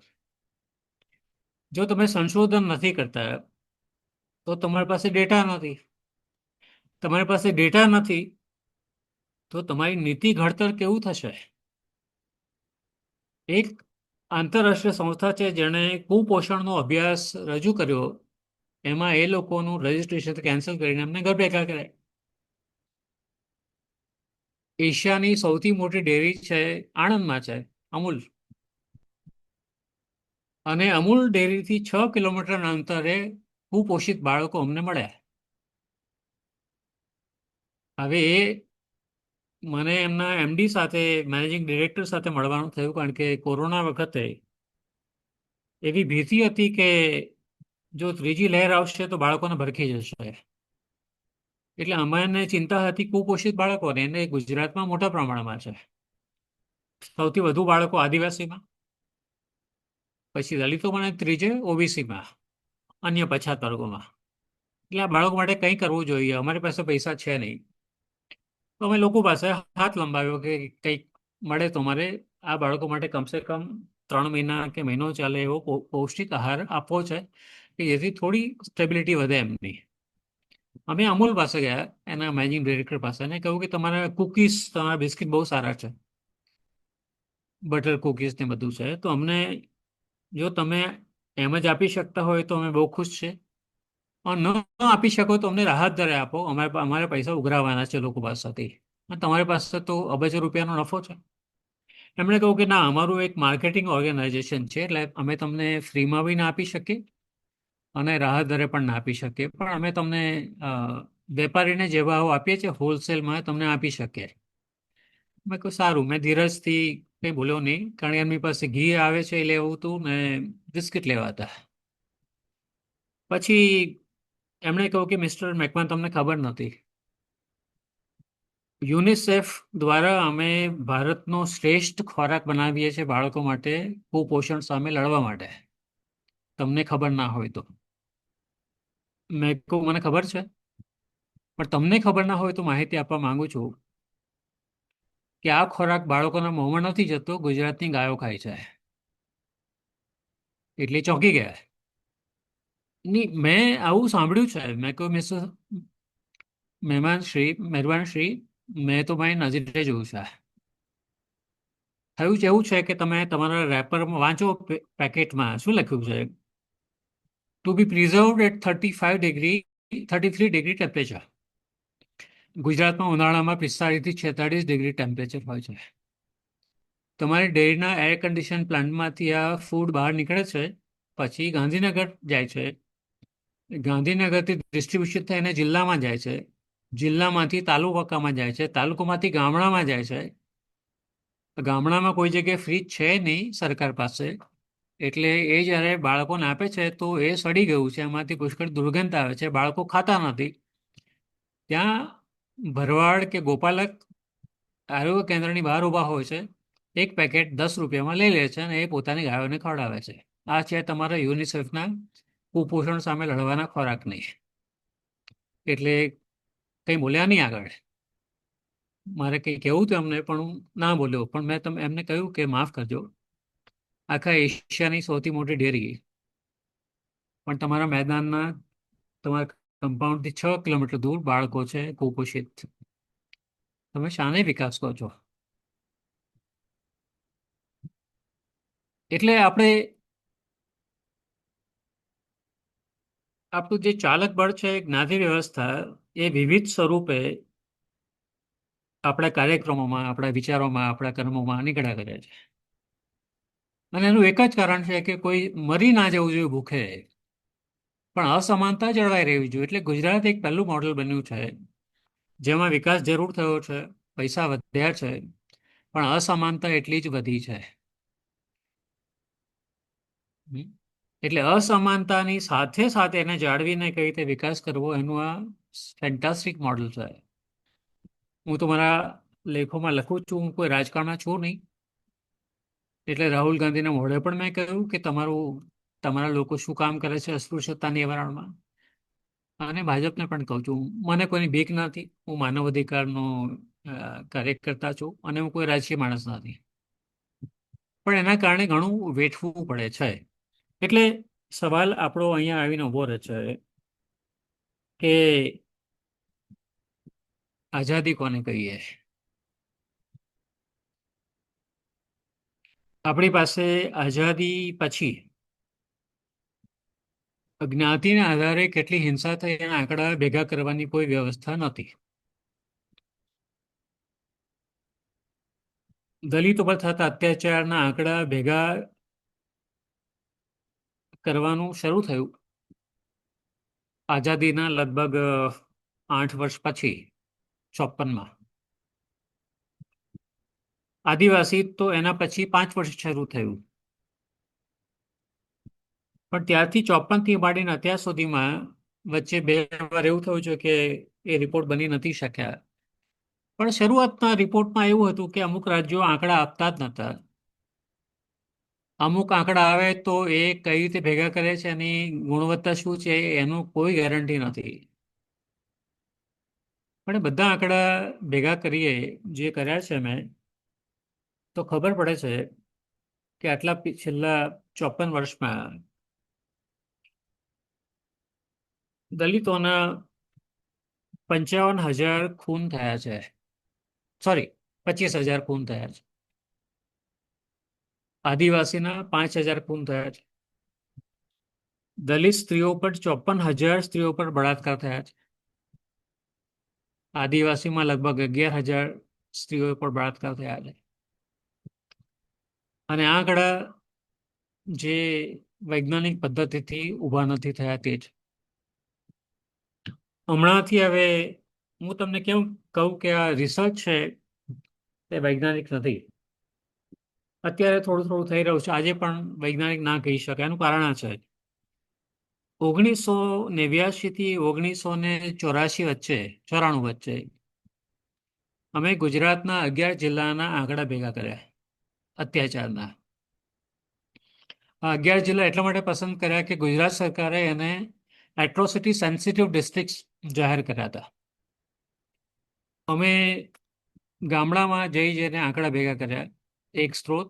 બીજું, સમાજ કલ્યાણના અધિકારીઓ કે જે રાહત આપવાનું કામ કરે છે એના આંકડા એની પાસે આવે છે, કારણ કે ઘટના બની હોય તો એના આધારે ચેક રિલીઝ કરે છે. ડીએસપી કચેરી, જિલ્લા પોલીસ વડાની કચેરી, લોકલ પોલીસ સ્ટેશન અને છેલ્લે સરકાર, ગુજરાત સરકાર. એટલે આ 5 સ્ત્રોતમાંથી અમે આંકડા ભેગા કર્યા. અમને ખબર પડી કે 5 આંકડા જુદા આવે છે. મર્ડરના પણ જુદા આવે છે, રેપના પણ જુદા આવે છે. એની એક સૂત્રતા નથી આંકડામાં. બીજું, અમને એ ખબર પડી કે 150% કેસો એવા છે કે જે બન્યા છે ગુના, પણ પોલીસના ચોપડે ફરિયાદ તરીકે નોંધાયા નથી. તમે પોલીસ સ્ટેશન જાઓ એટલે તમે સાંભળીને એક કાગળ પર લખી દેશે, તમારે સહી નથી કરાવતા.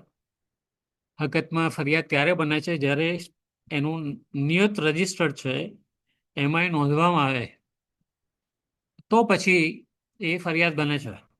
એ તો અરજી બને છે. એ અરજી 6 મહિનામાં ઓટોમેટિક એક્સપાયર થઈ જાય છે.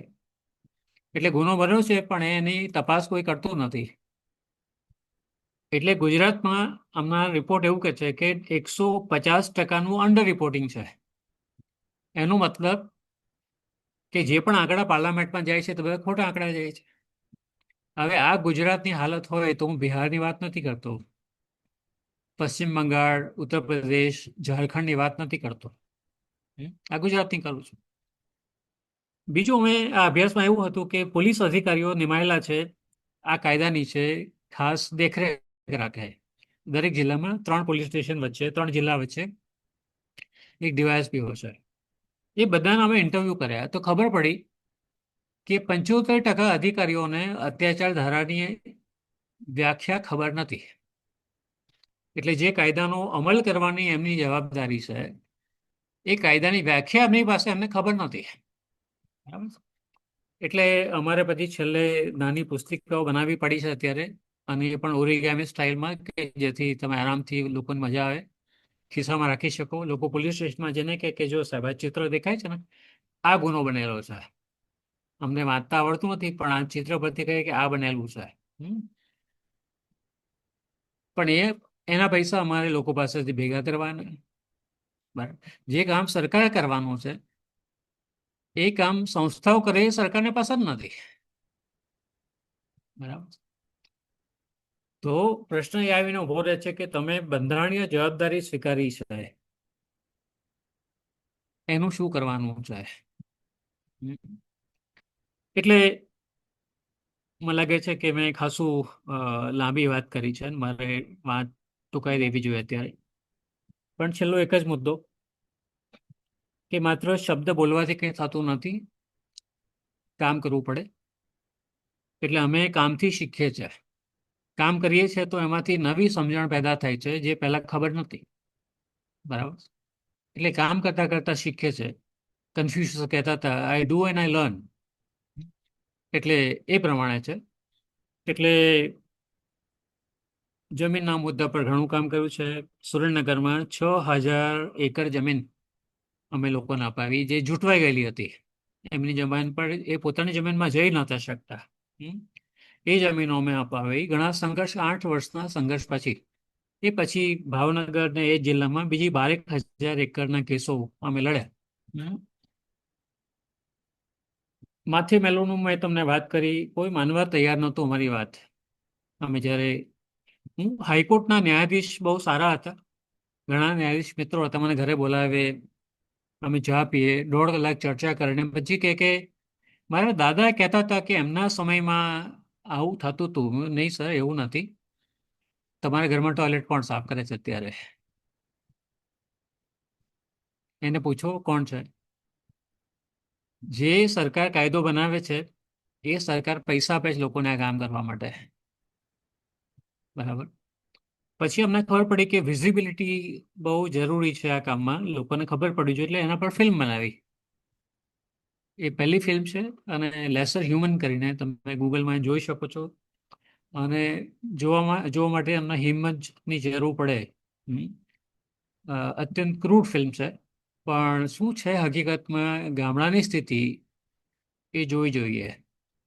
આ દુનિયાના તમામ દેશોમાં એના પ્રીમિયર થયા છે, અને ખબર નહીં કેટલા હજારોમાં તે વખતે ડીવીડી ને સીડી હતી તે ગઈ છે એમાં. બીજી ફિલ્મ બનાવી છે ઇન્ડિયા અનટચ્ડ, અસ્પૃશ્યતા પર, કે કેવા પ્રકારની આભડછેટ આજે દેશમાં છે. એ ઉપરાંત મજૂરી, એટલે સૌથી મોટો વર્ગ છે દલિતોમાં, તે શ્રમ પર આધારિત છે. ગુજરાતમાં એ કાયદો બીજા દેશમાં, બીજા રાજ્યોમાં પણ છે કે લઘુત્તમ વેતન હોવું જોઈએ. પણ પ્રશ્ન અહીંયા એ થાય છે કે જે સરકારી કર્મચારીઓ છે એના દર 6 મહિને પગાર વધારા થાય છે. કેમ? તો કે મોંઘવારી કેટલી છે એમ આપવામાં આવે છે. પણ મજૂરો માટે, ખેત મજૂરો માટે સરકારે નિયમ કર્યો છે કે 5 વર્ષમાં એકવાર રિવાઇઝ કરવાનો. એ પણ કોઈને યાદ આવે તો. હવે તો સરકારે આ ઝંઝટમાંથી નીકળી જવા માટે માલિકોએ જે રજિસ્ટરને નિભાવવું પડતું હતું બધું કાઢી નાખ્યું છે. એટલે કોણ કામ કરે છે, કેટલા પૈસામાં કામ કરે છે, કશું જ કોઈને ખબર નથી. પણ પ્રશ્ન શું છે અહીંયા આગળ, અમે જ્યારે આ ખેત મજૂર સંગઠન પાદરામાં ઊભું કર્યું વડોદરા જિલ્લામાં, તો 32 રૂપિયા રોજ મળવો જોઈએ 1997માં, એની સામે 12 રૂપિયા લોકોને આપતા હતા. એટલે પ્રશ્ન એ થાય છે કે એટલે એક વ્યક્તિને 20 રૂપિયા ઓછા મળે છે. 42 લાખ ખેત મજૂરો છે. હું માનું કે દરરોજ મજૂરી નથી મળતી, મહિનામાં 15 દિવસ મળે છે, અને 20 રૂપિયા ઓછા મળે છે, તો કેટલા રૂપિયા થયા? લગભગ 750 કરોડ રૂપિયા થયા. આ ઇકોનોમિક્સ છે આનું. હમ. એ સરવાળે તમે આખા દેશમાં ગણો તો શ્રમિકો છે એ માત્ર કાયદો ન હોવાને કારણે કેટલા કરોડો રૂપિયાના પોતાને પરસેવાના પૈસાથી વંચિત રહે છે. બરાબર. પણ આ વાતો છાપાના હેડલાઇન્સમાં નથી આવતી કે અંદરના પાણી નથી આવતી, ટીવીમાં આવતી નથી, સોશિયલ મીડિયામાં થોડું થોડુંક આવે છે ક્યારેક. હમ. જો કોઈને વાંચવાનો સમય હોય તો. બરાબર. પણ આ વાસ્તવિકતાઓ છે. હમ. એટલે અમારું કામ આ છે. વ્યવસાયિક તાલીમ શાળાઓ મેં કહ્યું, પ્રાથમિક શિક્ષણમાં અમે જોયું આ જ્યારે પદયાત્રા ચાલતી હતી ત્યારે ઘણા બધા બાળકો છે એમણે તો મહિના પહેલા તૈયારી કરી હતી અમારા ગામમાં પદયાત્રા આવવાની છે. એટલે શાળામાં ચોક મળ્યા જે લાવીને આખા 1 કિલોમીટર સુધી સૂત્રો રોડ પર લખેલા હતા. સમાનતા એ જ મૂલ્ય છે વગેરે વગેરે. અને બાળકો હંમેશા પહેલા બેસી જાય એટલે મા બાપ બહુ ધક્કા મારે એમને કે હટી જાઓ, પાછળ જાઓ, પણ એ હટે જ નહીં. એટલે મેં કહ્યું ના બેસવા તો ને કે નહીં તો સાંભળવા નહીં દીધું. ના ના નહીં સાંભળશે. પછી મેં બાળકોને એક ગામમાં પ્રશ્ન પૂછ્યો કે તમે બધા સ્કૂલમાં જાઓ છો ભણો? તો કે હા જઈએ છે. તો મને એક જવાબ આપો તમે. અ, આપણે ઊંચા કે નીચા, મેં જ્ઞાતિ શબ્દ નહીં વાપર્યો. એટલે 1 સેકન્ડમાં બધાએ આંગળી ઊંચી કરીને કહ્યું કે નીચા. ઓકે. તો તમે જન્મ્યા જ્યારે માના પેટેથી બહાર આવ્યા તો તમને ખબર હતી કે ના? ત્યારે તમને રડતા પણ આવડતું નહોતું. તો કોણે કહ્યું તમને? કોણે શીખવાડ્યું? એટલે બધા 180 ડિગ્રી ફરી ગયા અને કહ્યું કે મા બાપે અમને કહ્યું. એટલે આપણી સામાજિકરણની પ્રક્રિયા જે છે બાળકોની ઉછેરમાં, અને ત્યાં એક પેઢીમાંથી બીજી પેઢી તૈયાર થાય છે. બરાબર. ભારતનું એ સપનું હતું કે આપણી શિક્ષણ વ્યવસ્થાના કારણે આ બધા પૂર્વગ્રહો દૂર થશે. પણ જે શાળાઓ માને છે કે આ બાળકો ભેગા ના થવા જોઈએ, 54% શાળાઓમાં અલગ લાઈનો હોય.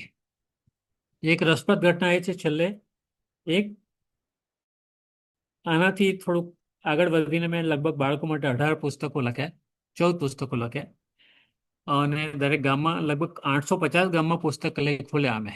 હમ. અને એક ગામમાં પુસ્તકોને સજાવટ સરસ હતી, ચિત્રો સારા છે. એટલે એક શાળામાં એક અને એક દલિત બાળક બંને ભેગા બેઠા છે અને ગૂંચવાઈ ગયા છે, મશગુલ થઈ ગયા છે ચોપડી વાંચવામાં. શિક્ષક જોવે છે એટલે શિક્ષક પેલા વિદ્યાર્થીના પિતાજીને ફોન કરે છે કે તમારો છોકરો પેલા દલિત છોકરાને અડીને બેઠો છે. કારણ કે શિક્ષકને લાગ્યું કે આ મારો ધર્મ છે કહેવાનો. એટલે પેલો બાપ આવીને બોલ્યો, બંને છૂટા પાડી દીધા. શાળા શરૂ થઈ નથી. તપાસ કરી થોડા વખત પછી તો બાથરૂમનું બારણું અંદરથી બંધ હતું. એ ખોલાવ્યું તો પેલા બે અંદર ચોપડી વાંચતા હતા. શિક્ષણમાં શક્તિ છે, પણ આપણને શિક્ષણ અમુક પ્રકારનું જોઈએ છે જે આ વ્યવસ્થાઓ ચાલુ રાખે. દરેક સરકાર આવે છે માને છે કે આ અભ્યાસક્રમ બરાબર નથી એટલે બદલવા માંગે છે. પણ એ શાના માટે? કે પોતાની જે વિચારધારા છે એને અનુરૂપ થવું જોઈએ. બરાબર. એટલે બંધારણ એવું કહે છે કે ડેવલપમેન્ટ ઓફ સાયન્ટિફિક રેશનલ અને હ્યુમનિઝમ. પણ એનાથી વિરુદ્ધ અંધશ્રદ્ધા. ગુજરાતના શિક્ષણ મંત્રીનો એક કાર્યક્રમ હતો કે ભુવાઓ જે છે ડાકલા વગાડે છે એમનું સન્માન કરવાનું. શિક્ષણ મંત્રીનો કાર્યક્રમ હતો. કેમ? તો કે મત એનાથી આવે ને, બધા ભુવા ડાકલા વગાડે તો બહુ લોકો ભેગા થાય છે. એટલે આપણું શિક્ષણ છે, ગુજરાતનું શિક્ષણ છે. રાઈટ. એટલે આ મારી થોડી વાતો હતી. અને મને લાગે છે કે હજુ આઝાદી તો આપણે બહુ દૂર છે, ઘણી દૂર છે ને ઘણું કામ કરવાનું બાકી છે. પણ 1 કલાકને 10 મિનિટ જેટલું હું આટલું લાંબુ નથી બોલતું, પણ ખબર નહીં કેમ આજે બોલી ગયો.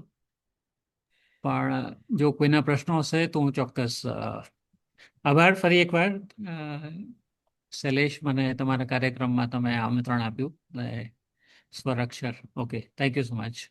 આભાર તો તમારો માનવો જોઈએ અમારે માર્ટિનભાઈ, કે તમારે આટલા વ્યસ્ત જીવનમાં તમે અમારા આમંત્રણને સ્વીકાર્યું ને તમે આટલું સરસ રીતે વાત કરી, અને ખરેખર આંખ ઉગાડી નાખે એવું નહીં પણ અવાક થઈ જવાય એવી વાતો છે કે આપણે જે મોટી મોટી, તમે કહ્યું તમે નાનકડા શહેરમાં જન્મેલા ને તમે ગામડું જોયું નહોતું, અને અમારા જેવા તો ઘણાએ એ તમે જે વાત કરો છો એ જોયું નહીં. એમ જ તમે કહ્યું તેમ કે પેલા જે ન્યાયાધીશે કહ્યું હતું કે અમારા બાપ દાદાઓ વાત કરતા કે એક જમાનામાં આવું હતું, હવે તો એવું ક્યાંથી હોય, હવે તો આપણે આઝાદ થઈ ગયા, હવે તો આપણે ખૂબ આગળ વધી ગયા.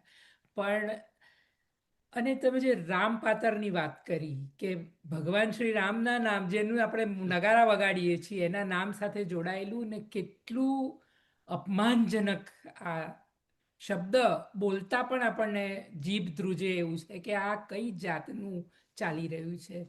એટલે ગાંધીજીએ કર્યું કે તમારી પાછળ જે માર્ટિન લ્યુથર કિંગનો જુનિયરનો ફોટો છે તે પણ અમે નોંધ્યું છે, અને તમે કેટલા લોકો, કેટલા જણે આ કામ કરવું પડશે, ક્યારે આ સુધરશે? જો હું એ પહેલો સવાલ મૂકું તો કે ક્યારે ઇન્ડિવિજ્યુઅલ સ્તર પર ક્યારે લોકો સમજશે કે સમાનતા એટલે શું? માત્ર વાતો કરવાથી નથી થતું આ, કે ધર્મની સભાઓ ભરવાથી નથી થતું. ક્યારે થશે આ? અને મારા સવાલ પછી હું ગેલેરી ખોલું ને આઈ એમ શ્યોર મિત્રોને પણ સવાલો હશે જ. તમે હું સાંભળી નહીં શક્યો છેલ્લે અડધી મિનિટ, કારણ કે મને લાગે કાં તો મારા અહીંયા વાઈફાઈ નો પ્રોબ્લેમ છે કે કોઈ જગ્યાએ છે. હા.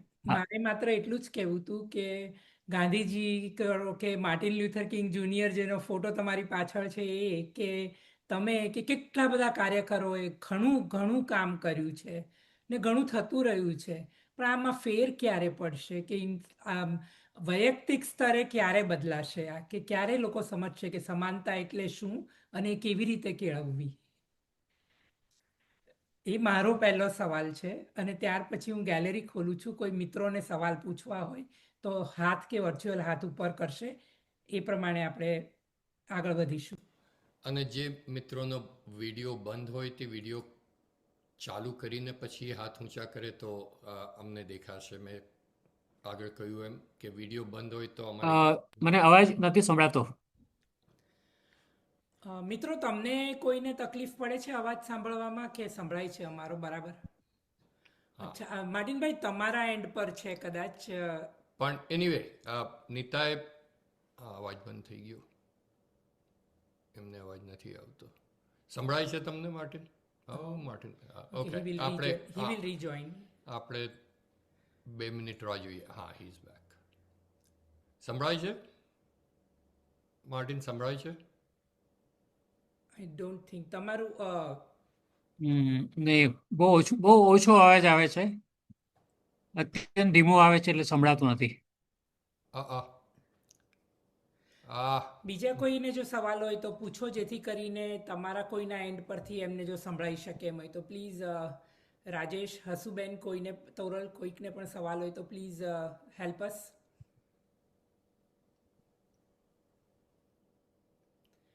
નમસ્કાર માર્ટિનભાઈ. નમસ્કાર. હા, સંભળાય. બહુ જ સરસ અને જાણવા જેવી વાતો તો થઈ આજે. મને પ્રશ્ન એ છે કે આઝાદીના 75 વર્ષ પછી દલિત સમુદાયમાં જે લોકોએ શિક્ષણ લીધું છે અને જુદા જુદા વ્યવસાયોમાં કે અર્બન મિલીઓમાં કામ કરતા થયા છે, ગાંધીનગરની ઓફિસ હોય, બેંકમાં હોય કે શહેરોમાં વસતા થયા હોય, એમની સાથે ડિસ્ક્રિમિનેશનના પ્રકારો પણ બદલાયા છે. ગામડાઓનું જે ડિસ્ક્રિમિનેશન છે એના કરતાં જુદું છે. તો એવા અર્બન ડિસ્ક્રિમિનેશનના કોઈ અભ્યાસો કે ડેટા અવેલેબલ છે, અને છે તો કેવા પ્રકારના છે? એટલે બહુ ઓછો ડેટા અવેલેબલ છે, ઘણો ઓછો છે. પણ એટલું છે કે જે ઘાતકીપણું ગામડામાં છે તેટલું ઘાતકીપણું શહેરોમાં નથી મળતું. પણ જ્યારે રમખાણો થાય છે ત્યારે ચોક્કસ થાય છે, કારણ કે બધાને ખબર છે કે કોની વસ્તી ક્યાં છે. બરાબર. એટલે અનામત વિરોધી આંદોલનો જે થયા ને એ વખતે બધાના ઘરો સળગાવ્યા. તે બધું. પણ બીજું એ છે કે અર્બન એરિયામાં બે પ્રકારના છે. એક તો જે લોકો વર્ષોથી સરકારી નોકરીવાળા છે તે, અને બીજું મજૂરીની શોધમાં હજારો લોકો દરરોજ શહેરમાં આવે છે તે, અને જે ઝૂંપડપટ્ટીમાં રહે છે, અને ઝૂંપડપટ્ટીમાં હાલત એટલી ખરાબ છે કે એના કરતાં ગામડાના ઘરો તો બહુ સારા, અત્યંત સારા. એટલે ઝૂંપડપટ્ટીમાં જે લોકો રહે છે એની હાલત બહુ જ ખરાબ છે. બરાબર.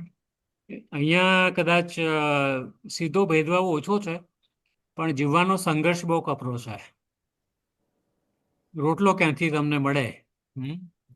એ પ્રશ્ન છે. અને બીજું કે શહેરોમાં એ થયું, અમે જોયું હમણાં 3 કે 4 વર્ષ પહેલાં અમે એક સર્વે કર્યો હતો નાનો, કારણ કે રાજસ્થાનથી પણ હું માનું છું કે દર મહિને અમદાવાદમાં 30,000થી વધારે લોકો આવે છે રાજસ્થાનથી. અને એટલા બધા લોકો આવે છે કે રહેવાની જગ્યા નથી. એટલે અમે તપાસ કરી તો ખબર પડી કે પથારી ભાડે મળે છે 8 કલાક માટે.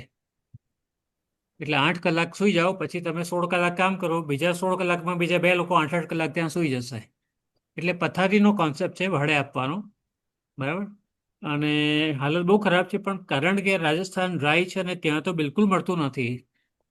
એટલે અહીંયા આગળ સાણંદ છે અમારું બાજુમાં, ત્યાં નેનો કંપની આવીને ઘણી બધી કંપનીઓ આવી છે, પણ એ 10x8ના રૂમમાં 10થી 12 લોકો રહે છે. પછી એમાં નાહવાની ચોકડી પણ અંદર, રોટલા પણ અંદર ગળવાના. બરાબર. એટલે આ નવા શહેરીકરણમાં જે લોકો રહે છે એની હાલત બહુ જ ખરાબ છે, અત્યંત કપરી છે. અને એની પાસે કોઈ રક્ષણ નથી. બરાબર. કાયદાનું રક્ષણ નથી. એનો એક જ છે કે હું રોટલા ભેગા અમે થઈએ, બીજું કંઈ નહીં. બીજા કોઈને કોઈ સવાલ પૂછવો હોય તો તમારો હાથ ઊંચો કરજો પ્લીઝ, એટલે અમને ખ્યાલ આવે. ઓકે, હસુબેન અનમ્યુટ કરજો. થેન્ક યુ માર્ટિનભાઈ, તમને સાંભળીને બહુ જ આનંદ થયો, બહુ જ જાણવાનું મળ્યું. ને તમે કહ્યું એમ કે બોલી તો ઘણા બધા શકે, પણ જે પ્રેક્ટિકલી પ્રેક્ટિસમાં મૂકે ને આટલી તમે સમાજ સેવા કરી, એ બધું જાણીને એમને ખૂબ આનંદ થયો. ને પ્લીઝ કીપ ઇટ અપ. જાણું છું કે બહુ આટલા મોટા સમાજમાં જ્યારે આટલું બધું હદ સુધી હોય ત્યારે થોડું કામ પણ it's a big step actually. Thank you. મિત્રો, એટલે પ્રતિભાવ હોય તો હા, રાજેશભાઈ. માર્ટિનભાઈ, સોરી, મને એક બીજો પણ પ્રશ્ન એમ થાય છે કે ગુજરાત અને ભારતમાંથી માઇગ્રેશન બીજા દેશોમાં પણ બહુ જ થાય છે. અને જેમ તમે વાકેફ હશો એમ જ્ઞાતિવાદનું કે ડિસ્ક્રિમિનેશનનું આ જે દૂષણ છે એ હવે ઇંગ્લેન્ડ, કેનેડા, અમેરિકા સુધી પણ પહોંચ્યું છે. અને અહીંયા પણ એ ઇવન પાર્લામેન્ટ સુધી એની ચર્ચાઓ થાય છે. ઇંગ્લેન્ડમાં તો જે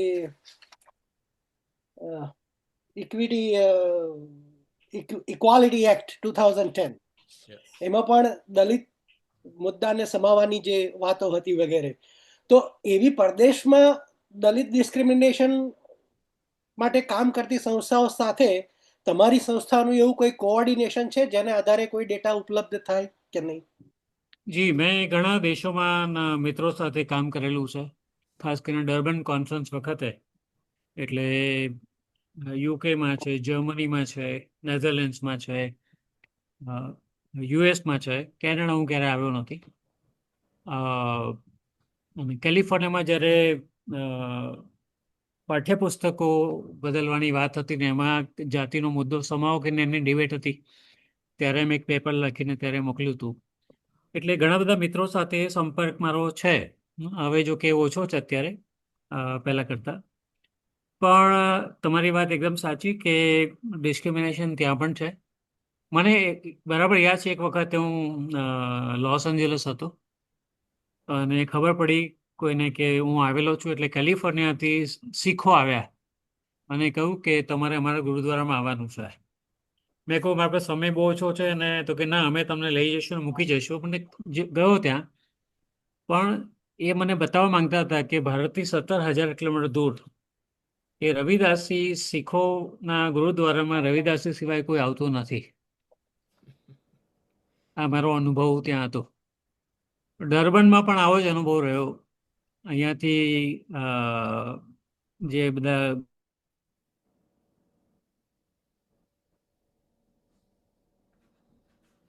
આઈ થિંક એમના હા. ઇન્ટરનેટમાં કંઈક ઇશ્યુ એમના આવે. ઇન્ટરનેટમાં કઈ તકલીફ છે ની ભાષા એ અત્યંત શરમાવે એવી હતી, ક્ષોભજનક. હમ બરાબર. એટલે આ પ્રશ્ન બધે જ છે. પણ એ છે કે જે પ્રકારે આ રિસર્ચ થવું જોઈએ એ પ્રકારે રિસર્ચ એટલું બધું થઈ નથી રહ્યું. જો કે ઓક્સફામનો હમણાં જે ઇનઇક્વેલિટી પરનો અભ્યાસ છે બહુ મોટો છે, અને ખાસ કરીને આર્થિક પર, કે દેશમાં ગુજરાતમાં ને બધે જ છેલ્લા 3 વર્ષમાં બિલિયનર્સ કેટલા વધ્યા છે, બરાબર, અને ગરીબાઈ કેટલી વધી છે. એટલે અસમાનતાની જે મેં વાત કરી એ હમણે ફિગર્સમાં મૂકી આપ્યું છે. એટલે મેં પહેલીવાર ભારતમાં દલિત શક્તિ કેન્દ્રમાં અમારી જગ્યામાં બંધારણનું મ્યુઝિયમ બાળકો માટે બનાવ્યું છે, સુંદર મ્યુઝિયમ છે. અને એમાં બધા ફિગરો ચિત્રો સાથે અને લગભગ 55 મોડલ્સ એમાં બનાવીને મૂકેલા છે, ઓરિયામી સ્ટાઇલથી માંડીને બધું, કે બાળકો સરળતાથી સમજી શકે. આ ભારતનું પહેલું આ પ્રકારનું છે ઇન્ટરેક્ટિવ મ્યુઝિયમ, બરાબર. અમને લગભગ 9.5 લાખ રૂપિયા ખર્ચો થયો, પણ એ 9.5 લાખ રૂપિયા ગામના લોકોએ આપ્યા, બરાબર. તમારી વાત સાચી કે એ લોકો બહુ ભણેલા છે, એ ચર્ચા કરે છે પણ પૈસા નથી આપતા. પણ ગરીબ લોકો છે એ એમના મજૂરીમાંથી જે મળે એ આપે છે. અને એમણે કહ્યું કે ના, આ તો અદ્ભુત આઈડિયા છે અને બાળકો માટે આ થવું જોઈએ, બરાબર. હમણાં જ અમે પ્રયોગ કર્યો અને એક બોન્ડ બહાર પાડ્યો, કે સરકાર બોન્ડ બહાર પાડે છે. અને પણ એ બોન્ડના વિશે તમે વાંચ્યું છે, એટલે હું વધારે નથી જતો પોલિટિકલ બોન્ડ કઈ રીતે પૈસા ભેગા કર્યા છે એનો કોઈ ઇતિહાસ લખીને કહું, અમે બહાર પાડ્યું ફિયરલેસ દલિત બોન્ડ. એટલે આજે દેશમાં એવું છે, ઘણા લોકો ફોન કરે છે કે અમે તમને પૈસા આપવા માંગીએ છીએ, પણ અમારું નામ બહાર ના પડવું જોઈએ. અને અમે કંઈક એ શક્ય નથી, અમે રસીદ આપીશું જ, એટલે નામ જરૂરી છે, ભલે તમે 1 રૂપિયો આપો. એટલે આ આખું જે લડત છે એ તો ભીખ તોડવાની વાત છે, બરાબર. એટલે જે પોતાનું નામ આપવા તૈયાર હોય એની જ પાસે અમે પૈસા લઈએ છીએ. એનીવે, અમે બોન્ડ બહાર પાડ્યા 1000 રૂપિયાના. અમને 16 લાખ રૂપિયા મળ્યા એ ગામના લોકો તરફથી, બરાબર, કે જેનાથી અમારું થોડું કામ આગળ વધી શક્યું, બરાબર. પણ એ મેં જોયું છે કે ભારતના ડીએનએમાં ન્યાય નથી. બહુ મોટું. જેટલી નફરત છે ને એટલું ન્યાયનું મૂલ્ય નથી, બરાબર. અને એટલા માટે આપણે ત્યાં આ લડત નથી આગળ આવી શકતી. લોકો ચેરિટી કરવા માંગે છે, બરાબર, પણ આજ સમાનતા માટેનું આંદોલનથી દૂર રહેવા માંગે છે, બરાબર. કે કોઈને જરૂર હોય, ખાવાનું નથી તો આપણે ખાવાનું વહેંચીએ, બરાબર. પણ આપનો સવાલ હતો એ બહુ યોગ્ય છે. અને ધારો કે વિદેશમાં વસતા લોકો છે એનું મને અત્યારે અભ્યાસ જોઈતો હોય તો નથી, કારણ કે એવા સ્ટડી કોઈ કરતું નથી, બરાબર. એટલે એક મોટી હેન્ડીકેપ છે. પણ અહીંયા તો અમે ઘણા અભ્યાસો કર્યા છે અને ચાલુ રાખ્યા છે. Thank you so much. Welcome. હા, મિનેશભાઈ. હા, માર્ટિનભાઈ, જી. પહેલા તો તમને તમારા આ કાર્યક્રમ કે તમે જે પ્રવૃત્તિ કરો છો એના માટે ખૂબ ખૂબ અભિનંદન. અને Thank you. આજે જે તમે બધી વાતો રજૂ કરી, it was really awakening, very good thoughts. અને એક જ વસ્તુ કહેવાની, there is a Martin behind Martin. So Martin અને માર્ટિનની જુગલબંધીમાં અમને ખૂબ મજા આવી ગઈ. Thank you so much. અને ખાસ કરીને નીતાબેન, શૈલેષભાઈ, તમે સારા પ્રોગ્રામો કરો છો. Last few programs I missed it, પણ આજના પ્રોગ્રામથી ખૂબ ખૂબ આનંદ થયો છે. Thank you. Thank you. Thank you. હા, તોરલબેન. સૌથી પહેલા થેન્ક યુ નીતાબેન અને શૈલેષભાઈ. માર્ટિનભાઈ, આજે તમારો પ્રોગ્રામ સાંભળીને એક તો બહુ દુઃખ થયું કે હજી પણ આ 21મી સદીમાં પણ આ બધો ગુજરાતમાં, અને ખાસ કરીને ગુજરાતમાં આ બધી વસ્તુ ચાલુ છે. બહુ શોકિંગ વસ્તુ છે, ને તમે જે કામ કરો છો બહુ સરસ કરો છો, એના માટે તમને ખૂબ ખૂબ અભિનંદન. Keep it up. અને મને એક સવાલ છે કે લોકોની માનસિકતા ક્યારે બદલાશે? અ, બાળકોને એનું શિક્ષણ આપવાથી બદલાશે કે કેવી રીતે બદલાશે? કારણ કે આ જે તમે વાત કરી એ બહુ જ દુઃખદાયક છે. હકીકતમાં બાળકોમાં સૌથી વધારે આશા છે, કારણ કે બાળકોમાં પૂર્વગ્રહ નથી અને એ ઝડપથી સત્ય સ્વીકારે છે અને કહે છે કે ખોટું છે. જેમ જેમ ઉંમર ને શિક્ષણ વધે છે એમાં કામ અઘરું થઈ જાય છે. પણ અમારો અનુભવ છે કે અહીંયા દલિત શક્તિ કેન્દ્રમાં જે વિદ્યાર્થીઓ આવે છે, છોકરીઓ, એમાં બહુ બદલાવ આવે છે. બધા અલગ અલગ લોકો છે, રહે છે સાથે, એક રસોડે જમે છે, સાથે બેસીને ચર્ચા કરે છે, નવો દ્રષ્ટિકોણ લઈને જાય છે. બરાબર. પણ બહુ નાનું કામ છે, પાશેરામાં પોણી જેટલું. બરાબર. પ્રશ્ન બહુ વિશાળ છે અને આશા રાખીએ કે વધારે કામ કરવાની ત્રેવડ થાય અમારી. બરાબર. કામ તો પુષ્કળ છે. બરાબર. પણ નથી ઘણું કરી શકતા. પણ આપની વાત બહુ સાચી. શિક્ષણ એ સૌથી શક્તિશાળી સાધન છે. બરાબર. અને એ અમારો અનુભવ બહુ સારો કે પુસ્તકાલય જ્યારે અમે શરૂ કર્યા ત્યારે એને અસર બહુ પડે છે. અમે હકીકતમાં નાટક હરીફાઈ 3 વર્ષ ચલાવી ગુજરાતમાં. એક પુસ્તક નક્કી કરીએ અને ગામના બાળકો ભેગા થઈને એના પર નાટક લખી જાતે અને નાટક ભજવે. અને મુંબઈના કલાકારોને બહુ રસ પડ્યો, એટલે ઘણા બધા કલાકારો અહીંયા આવ્યા અને બાળકોને તાલીમ આપી અઠવાડિયા સુધી કે કઈ રીતે નાટક ભજવવાના. લગભગ 5,000 જેટલા બાળકો ભાગ લેતા હતા એ નાટક હરીફાઈમાં. 250 ટીમ. બરાબર. અમે આ બધા પૈસા વગેરેના અભાવે આગળ પ્રવૃત્તિ ના કરી શક્યા. બરાબર. પણ એ અદ્ભુત બાળકો, અને અમે કહ્યું કે એટલે દલિત બાળક છે ક્ષત્રિય બને, ક્ષત્રિય છે દલિતને એક્ટિંગ કરે. બરાબર. હા, મુસ્લિમ છે હિન્દુ બને, હિન્દુ મુસલમાન બને. બરાબર. અને બહુ નેચરલી, કારણ કે બાળકોમાં એ કશું જ નથી. બરાબર. પણ આપણી શૈક્ષણિક સંસ્થાઓ બધાને સીધા કરે છે કે આ યોગ્ય નથી. યોગ્ય કોને કહેવાય? બરાબર. ત્યાં તકલીફ થાય છે. પણ મને લાગે છે કે આ સૌથી સારો કાર્યક્રમ છે શિક્ષણનો છે. સૌથી સારો. અને જોડે જોડે શિક્ષણનું કામ ગામડામાં કરી શકે તેવા સ્વયંસેવકો. એટલે અમારા ઘણા વિદ્યાર્થીઓ એવા છે કે અહીંયાથી લાઇબ્રેરી લઈ જાય છે સેટ, અને પોતાના ગામમાં શરૂ કરે છે અને બાળકોને ભણાવે છે પોતાના વ્યવસાયની સાથે સાથે. બરાબર. એટલે અમે કહીએ કે જે યોગદાન જે પણ આપી શકે આપવું જોઈએ. પણ તમારું એકદમ સાચી, સૌથી વધારે આશા અમને શિક્ષણમાં દેખાય છે. ના, પણ ગુજરાતી સાહિત્ય, જે ગુજરાતી આપણે ગુજરાતી સબ્જેક્ટ હોય, ગુજરાતી જે ચોપડીઓ હોય આપણે ભણીએ છીએ શરૂઆતમાં, પહેલી, બીજી, ત્રીજીમાં, તો એમાં એવા કોઈ પાઠ ઇન્ક્લુડ કરાયા છે કે ભાઈ જેથી બાળકોને આવી રીતે અભ્યાસ, એટલે એ લોકોને આવી રીતે શિક્ષણ મળે કે ભાઈ અસ્પૃશ્યતા છે એ નાબૂદ થવી જોઈએ, કે આવું ન હોવું જોઈએ એવું? એટલે બહુ ઇન્ટરેસ્ટિંગ છે. અને હકીકતમાં મેં લાંબો લેખ લખ્યો એકવાર ટાઈમ્સ ઓફ ઇન્ડિયામાં કે પુસ્તકોમાં જાતિ આધારિત અને સ્ત્રી આધારિત કેટલા ભેદભાવો પુસ્તકની ચોપડીઓમાં છે, શાળાની ચોપડીઓમાં છે, ઇન્ક્લુડિંગ ગણિતના વિષયમાં. કે રોહન છે, મમ્મીએ 10 રૂપિયા આપ્યા અને બજાર ગયો અને 5 રૂપિયાનો નફો કર્યો તો કેટલા રૂપિયા થયા? અને સરલા છે, 10 રૂપિયા માએ આપ્યા તો ખોવી નાખ્યા. બરાબર. તો એનું શું થયું? એટલે જે જ્યાં ખોટ છે એનાથી ખોવાઈ ગયા તે બધી છોકરીઓના નામ, અને જે નફો કર્યો અને સારું કર્યું બધા ગણિતમાં. બરાબર.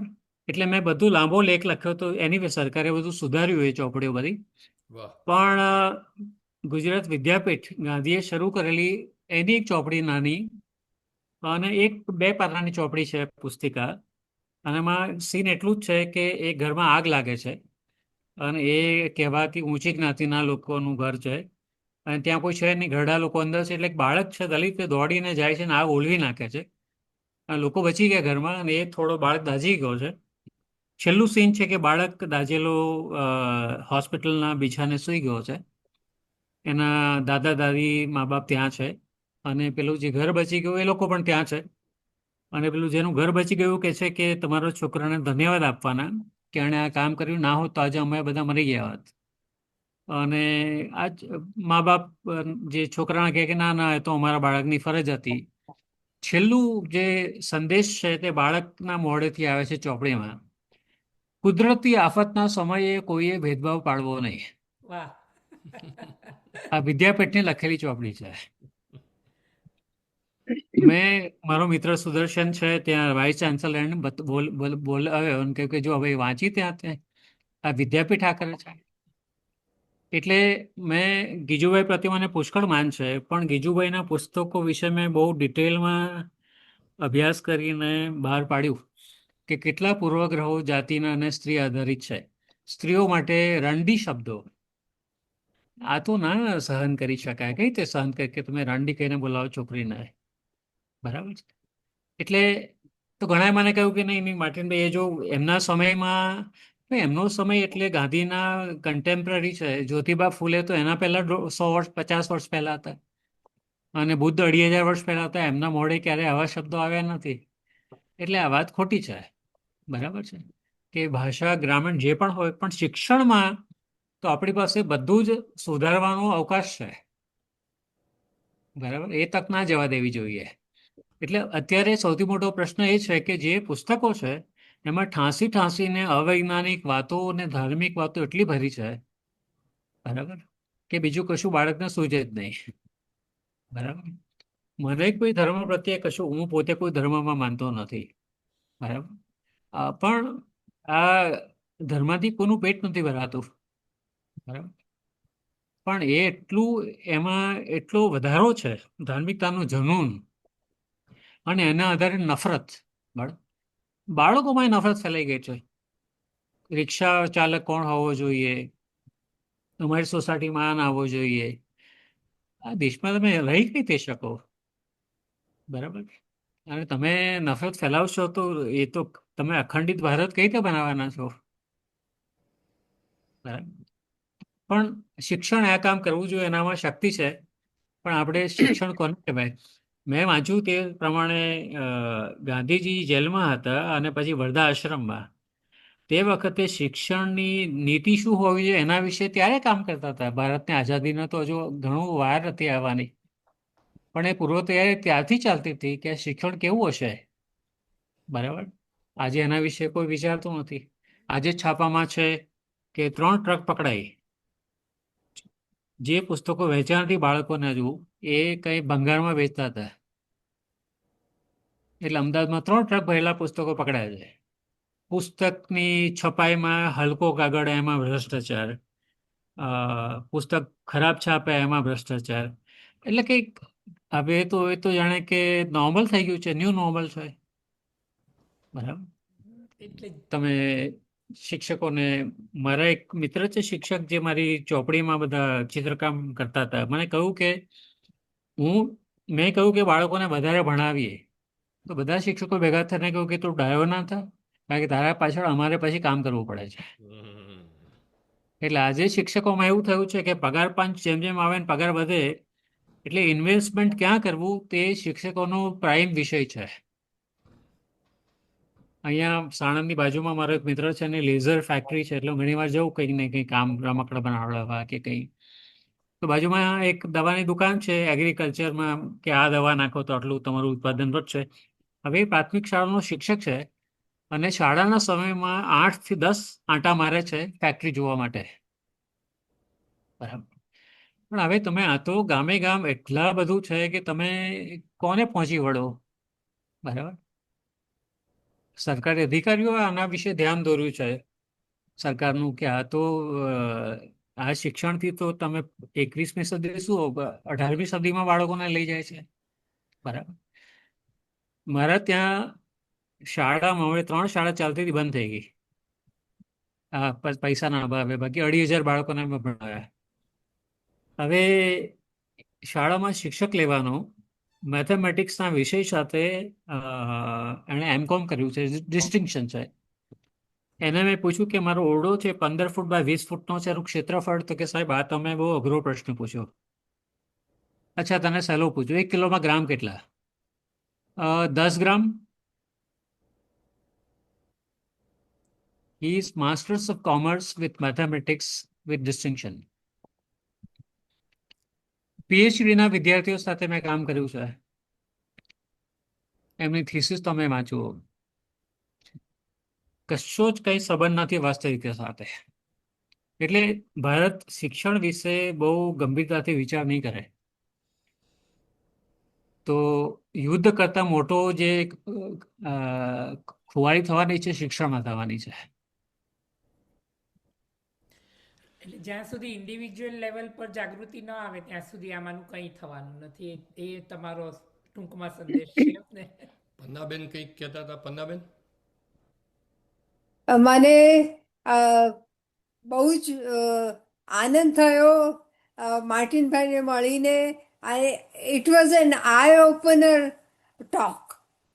Thank you. અને બે ફિલ્મની તમે જે વાત કરી એને વિશે કંઈ કહેશો? શાના વિશે?